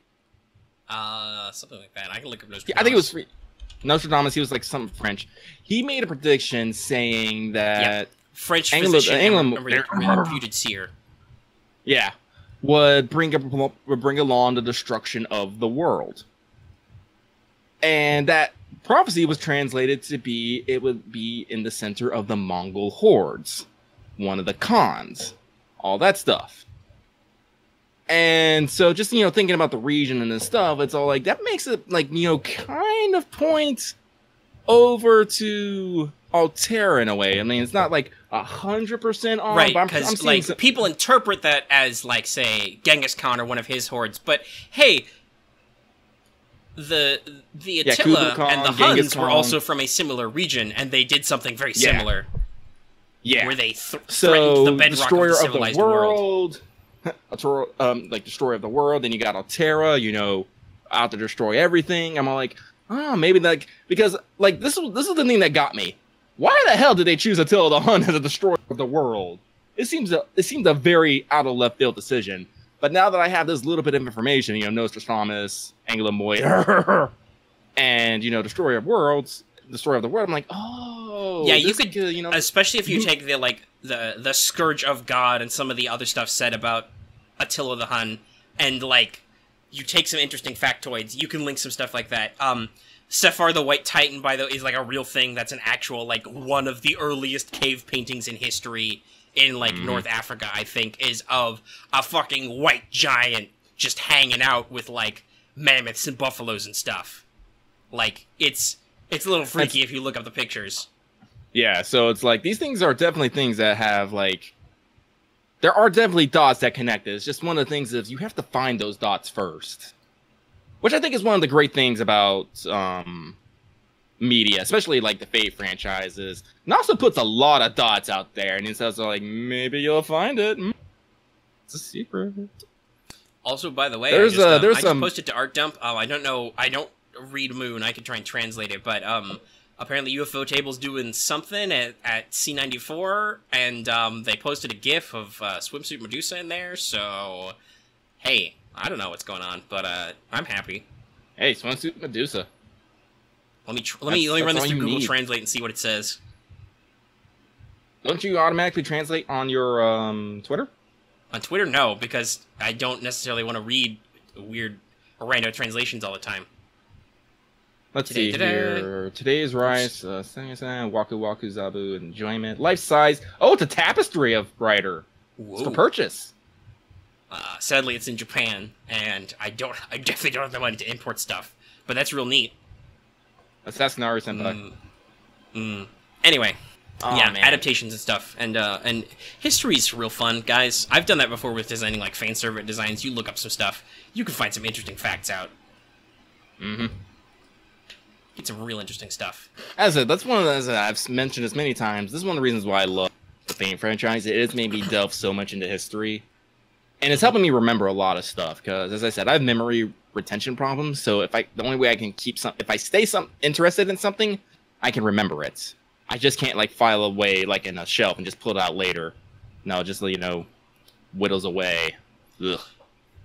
Unlike me, where you knowledge, you just fucking throw it in a box in the backs, and someday I'll rummage around in there and be like, blah, blah, blah, blah, I remember. I know where Timbuktu is, or I know who was this obscure 18th century figure. But obviously I can't pull that stuff off the top of my head. I have to actually have the prompt to like go rooting around back there. I'm honestly wondering when they announce that they're going to get the special edition of Heaven's Feel. Because that completely blindsided me. I'm so upset. It's cool though. We like special editions. Yeah. Special editions are good. It's gonna have an art got the book. special edition for the original Extella, which was great because it has the fucking mats in there and the Saint graphs. Super cool. Yeah, I'm gonna get another art book, and let's see. Actually, while I'm thinking about it, let's see if Extella Link has a confirmed date. Yeah, I think it's sometime. I don't know if they 100% said. I also don't know if they. Wait. Nope. That's the regular Extella. Damn it! I said Extella Link. Yeah, it's not like that's a super searchable name. Just throwing link on there. Mm-hmm. Thanks, guys. Let's see. While you're searching, nothing. Hold on. I'm gonna look at the time. I'm going for almost an hour and a half, so we still got some time. We can talk about some stuff. Yeah, I'm seeing nothing earlier than April, so that means no news. Well, here's a fun Fate-related thing. I was just scrolling through the subreddit. Apparently, at C94, at Comic Cat 94, Fate in general has the most doujins being made and sold. It's Comic Cat. Yeah, it's Comic Cat. But no, like I mean, like they're the series that's winning. Mm-hmm. Which is cool. We're big news guys. People want them lewds. Well, hey, possibly not even lewds, just in general. Because remember, doujin just means fan book. Yeah, that's true. We like to. You know, most of them are lewd. Well, I mean, yeah, no, because that's where money is. And also that's where the fun is. But like at the same time, in the West, we've definitely co-opted the idea of doujinshi as like, ooh, that's definitely porn stuff. Not intrinsically. Yeah. Plenty of times, yes, no. But not always. There's a non-H tag on lots of doujin sites. I mean, honestly, it's just fan fiction. It's just drawn. So speaking of drawn stuff, there's one topic I've been holding back a little bit that I wanted to get to sometime when it came up, but I think this is a good point. What? So earlier in the week, though, I'm weird sometimes when I get off on a hitch to like re-listen to stuff. Like I just casually decided to get back into the Dresden Files. Doing good, by the way. I'm up to Blood Rights already. Oh wow! So I'm through Summer Night and Death Masks. Listen, when you have time when you can't do anything else when you're sick, listening to stuff's really easy. But also I got a weird bug in my head to Lucky, did you ever read Scott Pilgrim? Yeah. Well, I take that back. I've read all the books of Scott Pilgrim except the last one. It's like a curse I have. Sometime. That's really good. Did you watch the movie also? Yes, I did watch the movie though, and I played the video game. I fucking love the video game. I'm so sad that the video game is now like off PlayStation Network because you can't get it anymore. Oh my! I know. Because I would really like to play it sometime because it sounds really cool. But so basically, I got a wild just hankering to read that again because it had been a long time since I did read it, and so I read it all again. It's still good. I haven't read like the re-releases. It's like the old original printings. Now they're all like colorized and stuff with maybe some notes. That would be really cool to pick up sometime. But that's not what I have lying around to read. So I read the originals. But Scott Pilgrim vs. the World was definitely an amazing read. Yeah, no, it's an up and down story. It's an interesting story. And I want to say this. For all of its fantastical elements, that like magical realism, like all the video game tropes and stuff, it's a super real series. Like, these characters are super real. By which I mean, they can be assholes to each other, but at the same time, they can still get along, and like, they make mistakes, and sometimes they learn from their mistakes, and just all this weirdness tells a very real story about people, and I'm like, wow, this is still like super interesting to see these relationships and stuff, and I mean, the art style's not super special, but it's pretty good. Like, you get a feel for all the characters. And just, it's a really interesting to look at, like Scott as a character in his life. Yeah, Scott's not, like, I mean, he's nice, but he's not a great guy. But at the same time, he kind of learns. And he does actually go places, but obviously you should read the ending. But I will say in general, the ending's not like, oh, I'm Scott Pilgrim, I'm happy and perfect now, and all my problems are solved. No, he's still got work to do, but, like, he was able to work through some shit, and it's just, it's an emotional roller coaster, really. Like, it starts and off the adventure called life goes on. Goes back. Yeah, no, it's great. It's really good. See, that's the thing. Like, for me and you, for the modern day person, our adventures are mostly in our interactions with each other, who we meet, how we deal with them, the stuff we do together. So, if you want to write a good story, especially using, like, if you don't want to write, like, some sort of action-y, adventure-y story, you want to do something a little more laid back, you have to focus on characters and what the world is around them. Like, what they're doing, what their goals are, world building is very important. We've talked about this in previous episodes where, like, you need a living world, too. You need, what I think is the most important. Lots of people talk about realism. Fuck realism. No, you don't have realism. Even realism isn't realistic a lot of the time. Like, people will tell you'll do like a real life thing, and people will be like, "There's no way that's real." Yeah. What you need instead is verisimilitude, which is the sense of being real. It has to feel real. It doesn't need to be real. So I always say verisimilitude is the most important.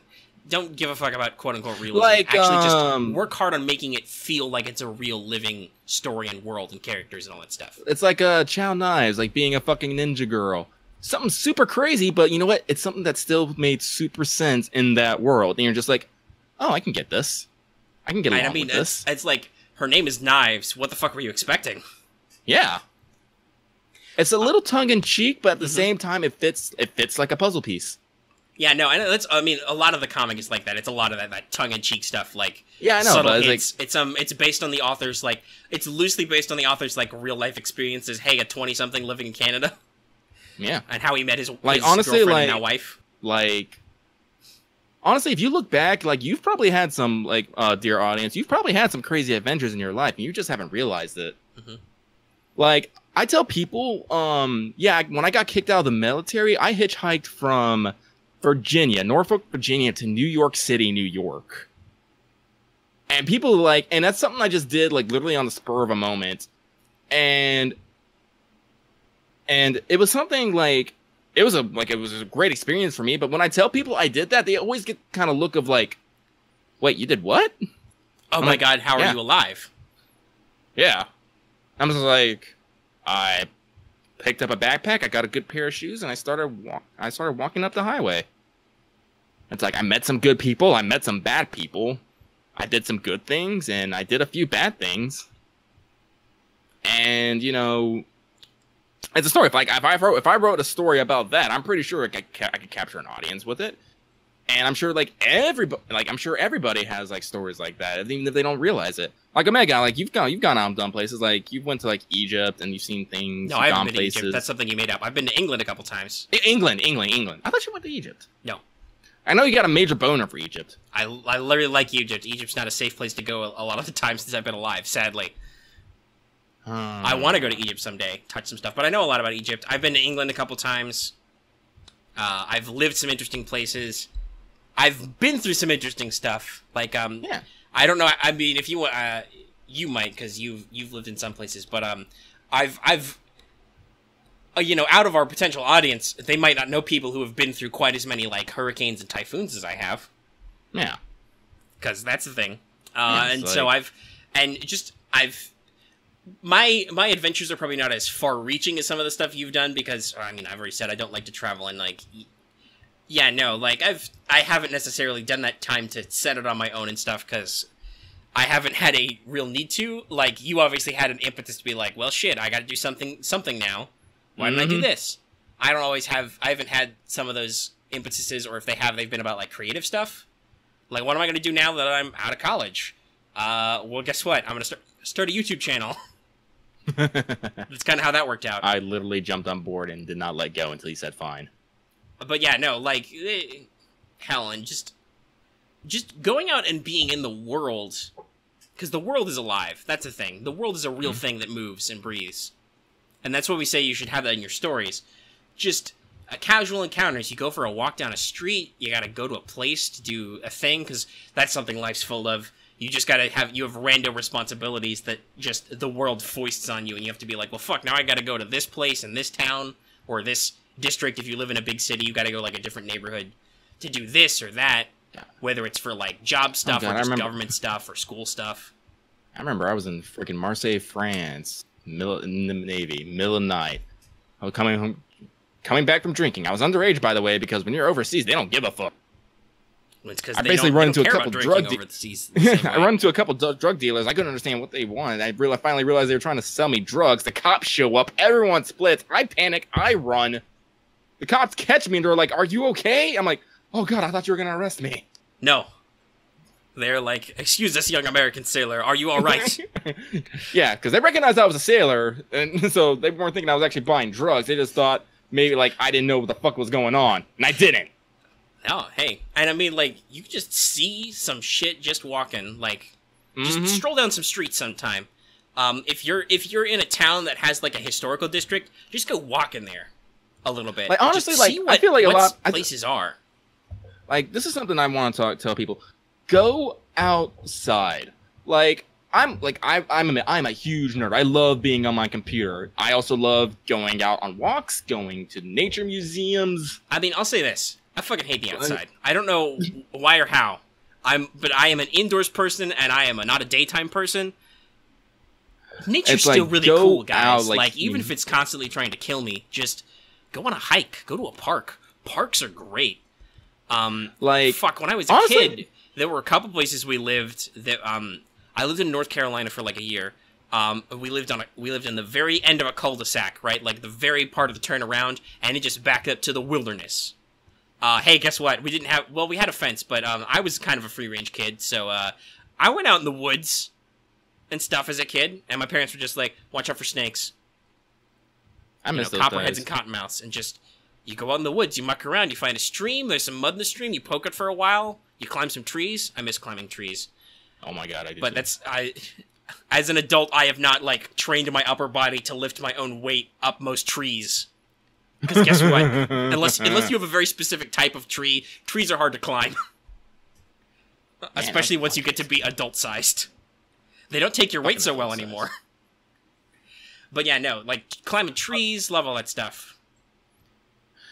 Yes, go out and there is a world of information at your fingertips at the internet, but there is a world of experience outside your front door. Well, and also, I'll say this, because I've said this before, like, I thought my college was dumb at times for being like, okay, you can't look stuff up on your phone, like, in some cases even put your calculators away and, like, memorize this table. But at the same time, I will say this, yeah, knowledge is everywhere. It is a skill to interpret and apply knowledge. You can look up the facts all you want. If you don't understand how that's relevant to you, it's useless to you. And guess what? You probably don't know how something is relevant to you unless you're out living your life, right? Mm-hmm. You don't know what matters to you. You don't know how you can impart knowledge. Like, I could explain some deep physics shit to you because I love science. I don't know if that's obvious. I fucking love all kinds of science. Physics, biology, chemistry, all kinds of stuff. Read all kinds of stuff about it. Ate that stuff up as a kid. For funsies. I sometimes still do that. Like, theoretical technologies and all that other cool stuff. I can explain to you, like, quantum chromodynamics and stuff. But if you're not a huge nerd like me and think that's really cool, that doesn't mean anything to you. And it's never going to mean anything to you unless you find some way that it is meaningful to you. Some people find it meaningful to understand, like, how we understand the universe to work. Other people have other interests. They just want to, figure out how to make music, or where to go to wash their clothes in a laundromat, or, hey, who's got the best tea in town? Like, that was one of those things I was going to mention, like, even if you don't want to go outside, like, go to a restaurant you haven't been to before. Go to an independent film theater. It's like, there's so much you can do. If we talk about like, go to your town's historical district, just walk around, see what kind of shops there are. Look at mom and pop shops, oh stuff my that god, have been in like, place for a while. Mom and pop shops that's are a lost amazing. art. Yeah. And they're so interesting. I've been in a couple, and there's some places I've seen that I've never been able to go to. I used to live in a town in Central Florida called Okeechobee, and my parents owned a business there for like 4 years. They were, it was kind of a mom and pop operation, but it was flooring and cabinets, and yeah, it's the thing. But they were right in the main street in town, and it had a main street which was also connected to the main highway that ran through the town. So sometimes I was able to, like, walk up and down the sidewalk, and there were some interesting, there were, like, bookstores, there was, like, this one, a little, like, new age type shop that I was never able to go into. Just all kinds of stuff out there. Near where I live now, up and down the highway, there's very clearly a tourist trap type location, which is like gems and crystals and tourist stuff here. But they have this freaking wizard statue that they normally set out front, and when they're closed, they set him with his, like, hand raised, "I'll do not pass," in front of the door to let you know they're closed. And I'm like, I don't care that they're probably an overpriced tourist trap. I still want to look in that fucking shop sometime. Because that's life. Like, it's just full of shit. You might think it's boring, but if you can find one that's to your taste, go to museums. Museums are really interesting because they're meant to teach here in and Tacoma, display stuff. We have a museum of glass, and it is fucking fantastic. I bet it is. Just glass sculptures and art everywhere. Oh my god! And they shine lights on it, and it goes. It is like one of go to museums. You think they're boring, but if you have just the slightest bit of curiosity, you will love them. I mean, fuck, art museums can be great if you like a certain type of art. just wandering around stuff. Like, I went to I think it was the Ringling Brothers and Barnum and Bailey Museum, which had circus stuff, but also, hey, guess what? Collected art. So there was, like, art pieces there. And even if you don't understand the art, you know, if you go out and look at it, maybe you'll get an appreciation and understanding of it. And broaden your horizons. Also, by the way, here's a great website if you ever want to blow your mind. Atlas Obscura. I use this for tabletop games designs a lot because if you want to find weird shit in a place, just go to Atlas Obscura and look up a location. But it's an atlas of weird places. They have a book version, but like just it's really great. Where's North America, the U.S. Like, Atlas Obscura is basically my geography version of TV tropes, honestly. I just, like, start clicking through things and reading. And they've got all the weird stuff. They've got, like, they talk about, like, underground tunnels in L.A., the tiled staircase in San Francisco, lots of other stuff, like, just, random sculptures that are out in the middle of nowhere, parks that have interesting, like, designs and stuff. I've looked like I said, looked up a lot of stuff to use for, like,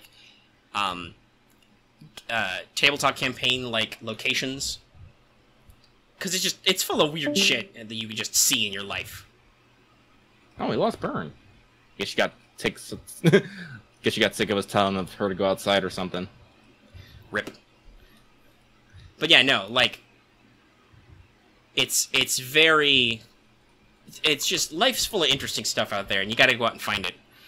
And you know, I'll say, I don't always have time to go out and find stuff, and also, like, right now, it's summer. If you're physically going outside, drink lots of water and be careful. It's fucking hot everywhere. It's hot everywhere. If there is a place where it is still cold, tell me, so people want to go hide out there. I think we dropped that. I think we're down to, like, the 70s here, Pacific Northwest. Yeah, I don't know what it's like. It's still hot. It's not, like, 90-degree hot, but it's still fucking hot outside. Yeah. I said, we're basically hitting the apex of summer right about now. Mm-hmm. Like, it's about where it's about to get the hottest. So maybe if you're gonna go outside, wait like a month or two. Yeah. Or at the very least, like I said, drink plenty of water and stock up on that sunscreen. Yeah, like, I just pulled up Seattle, because Seattle's the major city near me on Atlas Obscura. And just listen to this stuff. Like, we have things called the Mystery Soda Machine. That's literally what it's called. Seattle's official bad art museum of art. We have a literal sound garden. Listen to this. We have a Seattle Meowtropolitan Cat Cafe, which is literally a cat cafe and stuff. We have a pinball museum. I just also looked at Seattle. There's apparently a giant shoe museum. Yep. There's a troll under a bridge. You guys have the gum wall up there. Yeah, no. Like, and by the way, for my Knights of Black Agents campaign, which probably never coming back, despite the fact that I wrote a shitload of that, I researched a lot of this. Because it was set in the Pacific Northwest. I had some cool stuff. Someday I'll release my notes. Yeah, like, when I finally get Omega up here, we're definitely going to go out and do some things. We might make a series out of it, of us, like, going to see these crazy places. And I will say, that's one beauty of living in an urban environment. As someone who's lived in small-town, rural, or suburbs a lot of his adult life, well, all of my adult life and most of my life in general, when I visited Ron in L.A. for, like, a week, that was amazing, because you walk everywhere, or you just get on a fucking bus and you go places. When I visited London, it's the same. You get on a bus, or you walk, or you get on the underground, and just, you go places. It's one of the conveniences of urban living, which, ironically, because urban living is not always very convenient. Oh, see, this is why I compromise. I live close to Seattle. I don't live in Seattle. No, that's what a lot of people do, because, like, goddamn. I can go visit Seattle on my weekend and go do a stuff, and then I can leave it and not have to think about it. And you don't have to worry about the what they call the Friends rent control, where there's no fucking way that the people in Friends could afford their apartment in New York City. They just talk about, oh, we have rent control. Which can be true, but at the same time, it's still weird. But that's like a conceit for, like, framing a television show. Yeah. I'm sorry, you think about this as like, how in the hell in Japan can so many teenagers afford a place on their own while the parents are gone? What the fuck? I honestly have no idea. That's something we should talk to some actual Japanese people about. Like, what the fuck are your housing expenses? Because let's be real, most people in at least Japanese stories don't live, like, luxuriously. A lot of them have like 1 or 2 bedroom apartments in just uniform apartment block housing. Like, to be fair, that's like all I like. That is all I really need in my, like, honestly. Oh yeah, I mean, like, people don't need a whole lot of space. I don't need a whole lot of space. I need space mostly for my shit, not for myself. Yeah.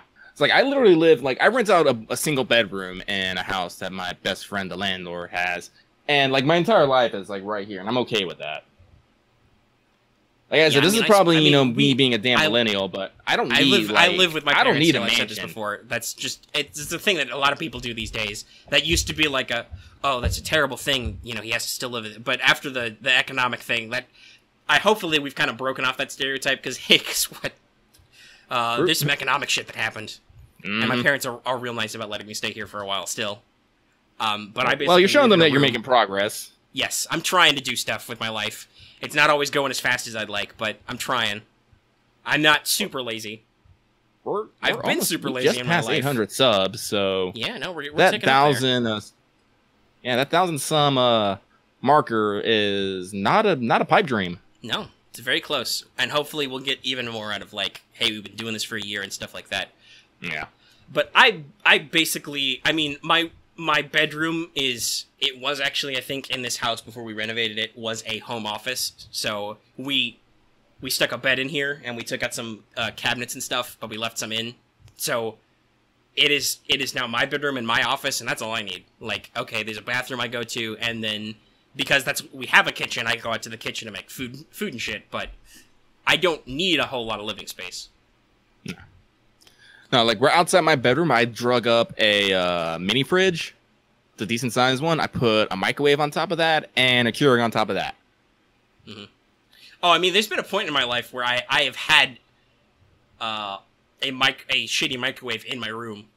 And I'd love to just have a fridge, but that takes money. I just stick it nearby. Because guess what? You don't need a whole lot in your daily life. Oh, no, trust me. What I'm going to do is, like, as soon as I, like, get the money, because one of my purchases coming up in the next few months is going to be a new desk. Once I get a new corner desk, then I'm mounting my TV to my wall. I'm putting up some stands on the wall. I can put my game console, so that's all up on the walls. And below that, I'm sticking, basically, storage space, my mini fridge, and other things. And then, so I can not have to leave my room that much more. Yeah, you're going to do your fucking... space conserving design. That's great. Everybody should do that. Be efficient with your space. Yeah.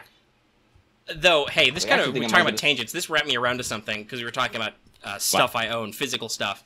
And earlier we talked about, like, sometimes media that maybe is not super great, but you still enjoy. But another thing I was reminded of over this past week, apart from, like, Scott Pilgrim and stuff, was my passion for Godzilla movies. Which are not always great, but are very entertaining. And... I did not have a chance to sit down and watch them, but I own, on a DVD, a double feature of, this is the 80s version, Godzilla vs. Mechagodzilla and Godzilla vs. Space Godzilla. I own these. Aren't those, like, the really campy ones? The 80s-ish ones? Yeah. Not like super campy like the 60s and 70s ones, but no, they're not like the real serious retellings like you get in the Millennium era, and obviously with the newest one, like Shin Godzilla. I still need to see that. But yeah, no, they're especially since I think they're dubbed primarily, like, they're not the best, but I like them.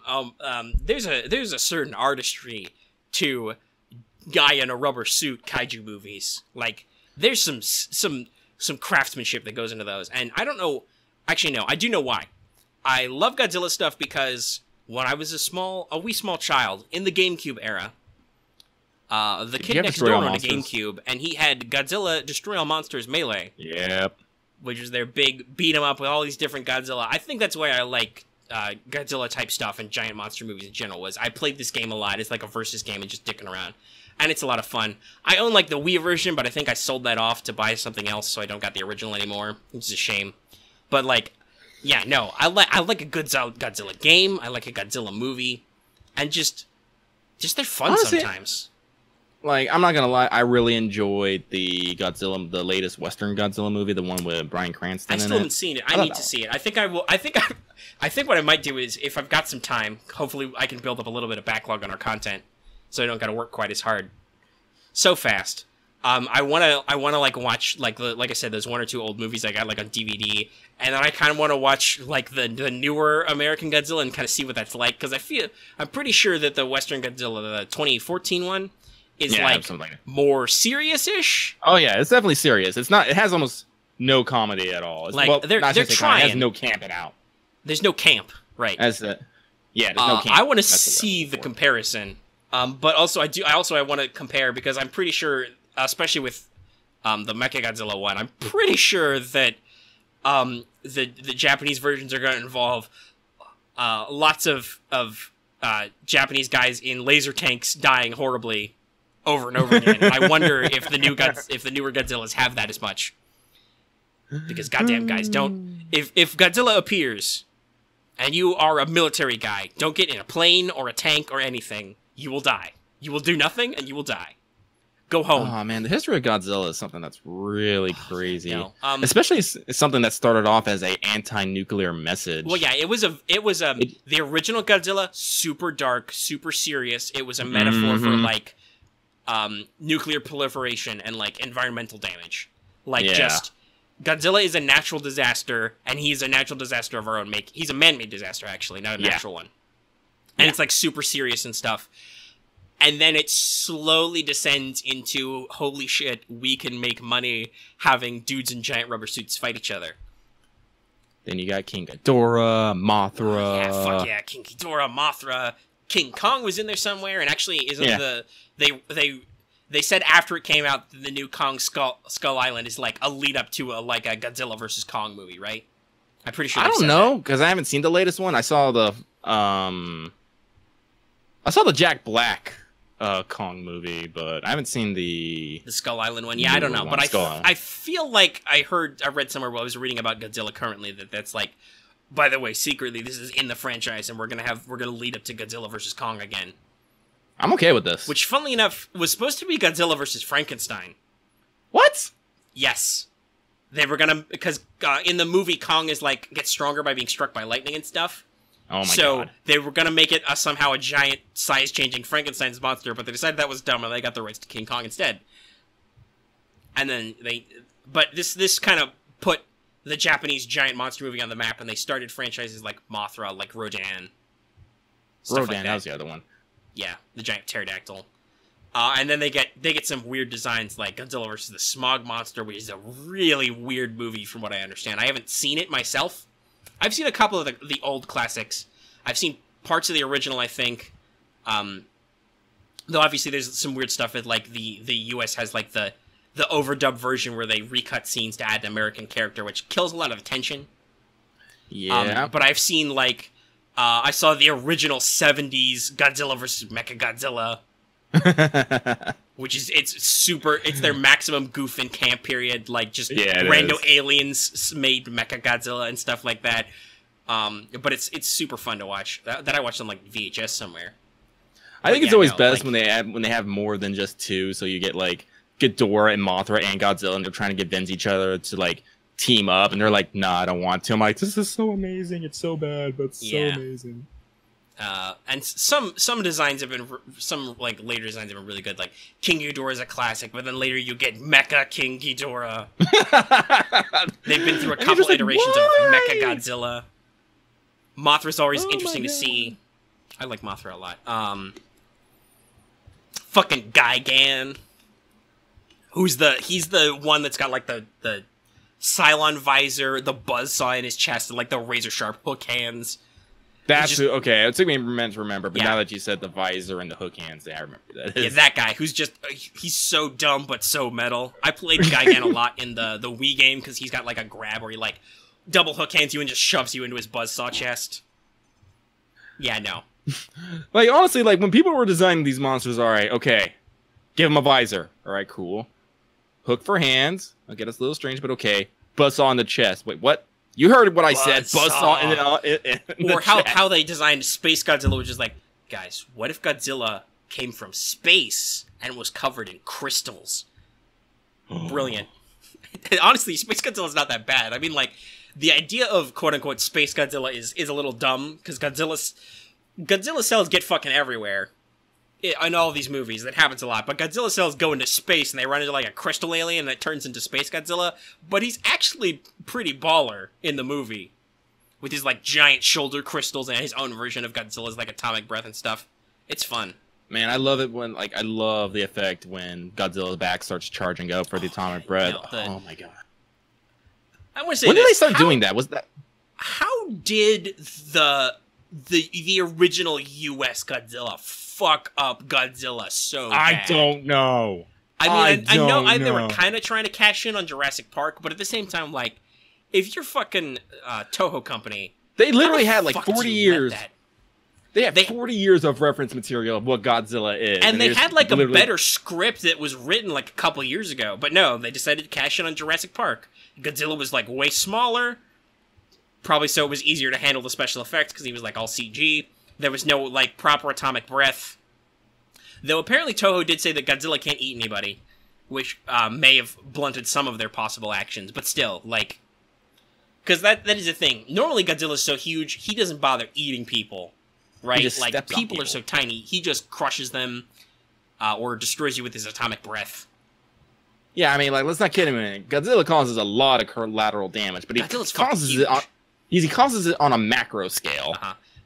Play a Godzilla game for like 5 minutes, you'll oh, I'm going to walk on a highway, whoop, that overpass is gone. You know, just... Hundreds are dead. Yeah, like, even if you don't try, a decent Godzilla game is really like that. They will just, like... make you feel like, oh, I'm just casually destroying the fuck out of everything. And that's how Godzilla is. The miniature works in those movies is great. Like, goddamn, practical effects are so impressive when you try. Though, honestly, if you get a really good CG, that can also be really great. I think we talked about kaiju movies for like 20 minutes. Yeah. There's another thing I'm super nerdy about. Fucking love. Give me a good kaiju movie. As I said, the newest Godzilla, the latest one, 2014, which I think is just called Godzilla, I like, because while Godzilla is like they do a thing where they don't make the focus on Godzilla, but Godzilla is definitely this thing in the background that's causing some shit to go down. As other shit's going down, and you have characters running around. Yeah, the idea of Godzilla as his own character, per se, is that's a relatively newer thing. Like I said, the original Godzilla is like... Godzilla is just a force that exists that you have to deal with, and how they deal with it. And that's a lot how I think the new Shin Godzilla is. Yeah, it's also like how the latest Western one is it's not all Godzilla all the time. Because that's how, like, a lot of the campier movies are. It's like, let's just follow around Godzilla with a camera for a bit and see him wreck shit. Which can be entertaining in its own right, but sometimes it's like... Which is entertaining. It's campy, but entertaining. That's why they did well. But as I said, they kind of went back with the latest one, and with Shin Godzilla, apparently, which I'm going to sit down and watch at some point. Yeah, from what I understand, Shin Godzilla is, like, it's a super dark and serious modern take on, like, the original Godzilla-type story. To give everybody some idea of what it's like, it was written in association with Hideki Anno, the guy who wrote Evangelion. Oh God. Yeah. So I also haven't seen it myself, but yeah, no, I can get some ideas from just hearing that and some description of it. And apparently it's very cynical towards the modern Japanese government as well, and like how they actually would respond to a disaster. No one likes their own government. Yeah, but still, like, I mean, if you're doing like a realistic retelling, like a modern, like let's take another serious look at this idea using our modern sensibilities and technology. That's a good way to do it. Well, you say that, but here's the thing: how in the hell does you modernly handle a giant kaiju monster? You don't, still, but like culture changes in like 60 years, right? Yeah. So like you can definitely have a way that would be like, as a person who is alive now, living in this country as it is now, like you can totally feel out like how you can make a quote unquote modern telling of a story, right? Like you can tailor the reaction to stuff. Yeah. And I'm assuming that in like the new Godzilla, there's probably a decent amount of like action. I mean, that's how Cloverfield was. Not that I ever saw that, but there was like I haven't seen it shaky cam type footage, right? Like, so I'm assuming there's probably some like cell phone cameras, and there's like some internet conspiracies type, like at least nods, because information gets around a lot faster these days. Yeah, it does. because you could almost see, like, I mean, it would be hard, but you could totally see, like, a few decades ago, they could cover up maybe, like, a small kaiju attack, right? Like, they could be like, there was just an earthquake in this town that destroyed it. There was definitely not a giant monster, because you would just, if you, like, find all the videotapes and stuff, who the fuck will know? But now, like, somebody can carry a tiny-ass device in their pocket that'll just send the information all over the world. Boom, Twitter. Tweet, OMG, it's Godzilla. Hashtag giant monster. Hashtag, oh my fucking Hashtag kaiju. Though that did, I think that turned into a plot point in some Godzilla movies. There was, like, a Godzilla watch, right? Like, there were people out there tracking Godzilla attacks because Godzilla was just a thing that happened for a few decades. Yeah. Well, because a lot of old movies like to keep continuity with the original, like, 1950s Godzilla, because it's really good. Yeah, because, like, Godzilla is just a thing. It happens. It's not good. It's not bad. It's just a force of nature. It goes places. It wrecks shits just by being there. Then it goes away. Unless you're in some Godzilla movies where there are space aliens who are constantly trying to control and or piss off Godzilla for some reason. That's a thing that's wrapped around. Godzilla was originally, like, we say it's a thing, but you can say it's an antagonist because the stories are told from the point of view of, like, human characters who have to, like, deal with this problem. So you're like, fuck, this natural force is really annoying. And later, like, in the middle period of movies, Godzilla turns around to a pseudo-protagonist, very destructive, but still, like, fights even worse giant monsters who are often, like I said, controlled by aliens trying to invade the Earth or something. I would say it's more of like an anti-hero role. Yeah, like an anti-hero role. Like, 60s and 70s sci-fi tropes bleed in, because that's what the culture was at the time. And then when you get to, like, the now period, like, what they call the Millennium Era that started in, like, 2000, in a response to the fact that they made a shitty Western Godzilla movie. Literally, like, they immediately started developing a good Godzilla movie to release. They go back to, like, they only harken back to the first movie, and they talk a lot about, like, how Godzilla is a force of nature we have to, like, oppose or control in order to survive. And sometimes there's worse monsters that show up, but even then, it's a lot less like Godzilla is a force that you, like, control, right? Like, it's a weird thing. Yeah. And that's especially, like I said, that's how Shin Godzilla is, and I'm pretty sure that's how the Western Godzilla is. I don't really, like I said, it's been like 4 years since I've seen it. Yeah. But I don't really feel it, because I kind of feel like, if I remember right, they really couldn't control Godzilla, because Godzilla had its own goddamn agenda. Well, yeah, that's what I mean. Like, the newer times wrap around to this idea that, like, Godzilla is a force we cannot intrinsically control, so we have to, like, work to find solutions, because there were a couple, like, Mechagodzilla reiterations in, like I said, the Millennium Era, where, like, humans built Mechagodzilla to, like, prevent Godzilla from fucking our shit up. Yeah. Stuff like that, right? Like, so, yeah, there's the more modern take wraps around to the original take, because stuff is cyclical, to, like, Godzilla is either a neutral force or just a straight-up antagonist we have to work against. Yeah. And personally, I favor the neutral force, because I like the idea of, like, you can't solve everything with, like, a witty plan and a smart quip. Well, and also, like, let's be real, like, what Godzilla is a metaphor for, like, that's not something you can fight with guns. That's something you have to, like, fight on, like, a cultural and sociological level.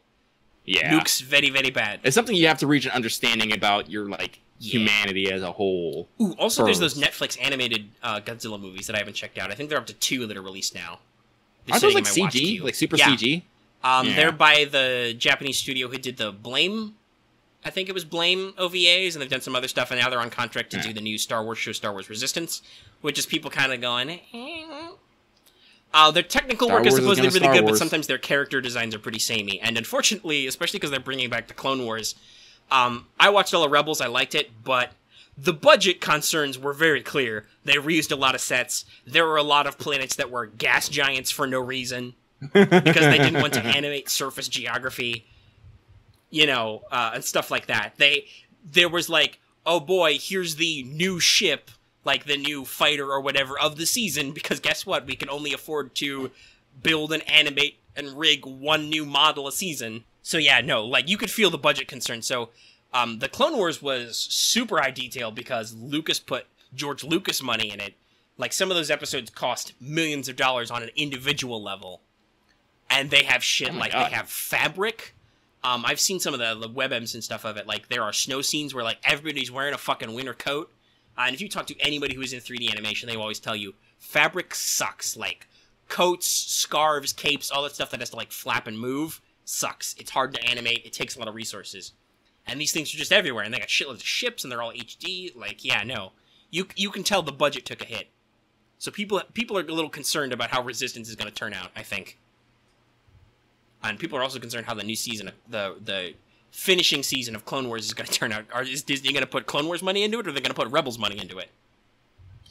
Yeah, luckily, they're only making like 12 episodes specifically, so hopefully they can be more budget conscious. Clone Wars was a glorious, glorious time. Oh yeah, no, fuck. Like I haven't sat down to watch all of it because like people say this, like not every episode is good, but some arcs are really good, and I saw some of it on TV when it was airing just casually on TV. Mm-hmm. No, it looks really good, and the animation especially great. I'm just thinking about that Star Wars meme I always see. It's all like, I was like, "Sir, there's a vessel. Sir, there's a vessel approach," and General Grievous goes, "Scan it." "Sir, we're detecting unusual high amounts of sass." Kenobi. Exactly, because that's what it is. Like Kenobi is so sassy. He is. Yeah. Oh man. And also, this was perfectly timed. Also, one of the big like Gen Con announcements that FFG did was they're bringing the Clone Wars to X-Wing Legion and eventually Armada. Oh wow! So yeah, so there's more gonna be Clone figures Wars to sell. Yep, and there's gonna be Clone Wars ships. It's gonna be really cool. People have wanted it for a while, but hey, guess what? They just needed a marketing opportunity. Thanks to Disney, they have one. They have the perfect marketing integration. Businesses are businesses. Actually, they probably have to wait until Disney did it because they probably have some sort of like contract with Disney for it to release these assets. Yeah, I mean, they've definitely, like, that's a whole different discussion I don't want to get into. I need a whole episode, but we've been doing this for like 2 hours, and I'm out of water, my throat's starting to get a little dry, I kind of want to wrap this up, but, like, I could have a whole discussion about how tie-in releases that, like, Fantasy Flight specifically has done has been weird and off-kilter sometimes because they're designing, like, releases for their expansion packs for their minis game like a year ahead of time to tie in with a movie release that's nowhere near finished yet, and they don't get to see it finished before they release the product to be in time with the movie. You know what I mean? Mm-hmm. Like there's a whole there's a lot of secret communication going on somewhere, and at the same time. So, guess what? That means they don't necessarily get all their details accurate because sometimes somebody's writing a tie-in book that they haven't seen the movie either. And they write a detail that FFG doesn't know because guess what? They're in that's like 3 different rooms people are writing in and they don't necessarily talk between each other. But not a lot of secret communication there. I feel like we should probably go ahead and wrap the episode up because like I said, we're at over 2 hours and I need to go get more water anyway, so we should probably wrap this up. This will take forever for me to render. You can go to sleep. I need to get some dinner, I think, soon. I can turn on my AC again. It is slowly getting warmer in here. So I am on a timer. I'm going to go ahead and cut this off before Lucky dies of something. This is getting Metal Gear Solid 4 in here, going through those damn lasers. The microwave hallway, so impactful to me. That's a whole nother episode. Audience, remind us to talk about Metal Gear Solid sometime, because that's a show. Oh my goodness. But let's not get started on that now. We will be here for like another fucking hour. Because I love Metal Gear. Oh my god. All right. That's how we're going to start next week. Yeah, we'll see if we remember. We both talked about how our memories aren't great. I will write me a goddamn note. That's fair. All right, so I'll say this. We'll wrap up now. If you like this episode, be sure to give it a like. Likes are important. They let us know you're watching and liking it. If you have any comments about any of the bullshit we've talked about today, I'll give a prompt, especially like talk about something like cheesy or campy that you like. What's your like guilty pleasures? Like what's something that people would say is technically or critically bad, but you enjoy? Let us know. Let us know your thoughts about anything else we've said in the comment section down below. You can also get in touch with us with our Discord. That link is in the description of the video. And of course, if you are new here and have not already, please subscribe. It is a great way to keep track of our content. You also should make sure, even if you have subscribed already, to hit the bell for notifications, so you always know when you post a new video, because who the fuck knows what our schedule is going to be like, huh? When can you predict when we will release what? Who knows? Who knows? Someday we'll have a solid schedule, but for now it's like, when the fuck are they going to post what? Who knows? And of course, as it said at the front of the episode, if you definitely want to keep track of our content, consider supporting us at Patreon. You can get access to episodes early, and you can get this very episode, all 2 hours of it, in audio format, downloadable, for as little as $1 a month. That's like, I think we're down to like 12 cents an episode now because we're doing like 4 What's Up a month and 4 Let's Talk FGOs. Yeah. So that's like hours of content for, like I said, a little over a dime a show. And if you would not give me a dime for this show, shame on you. Shame on you if you would not give me a dime. But anyway, that's the end of the show. We'll see you guys next time where we'll talk about some more shit for 2 hours, probably Metal Gear. I will definitely catch up on some of this anime shit. But don't forget to tune in to... If you're seeing this live video format on YouTube, don't forget to tune in later today. We're going to do our 1-year anniversary of us personally doing Let's Talk FGO. That'll be open to the public on our Discord, so check that out.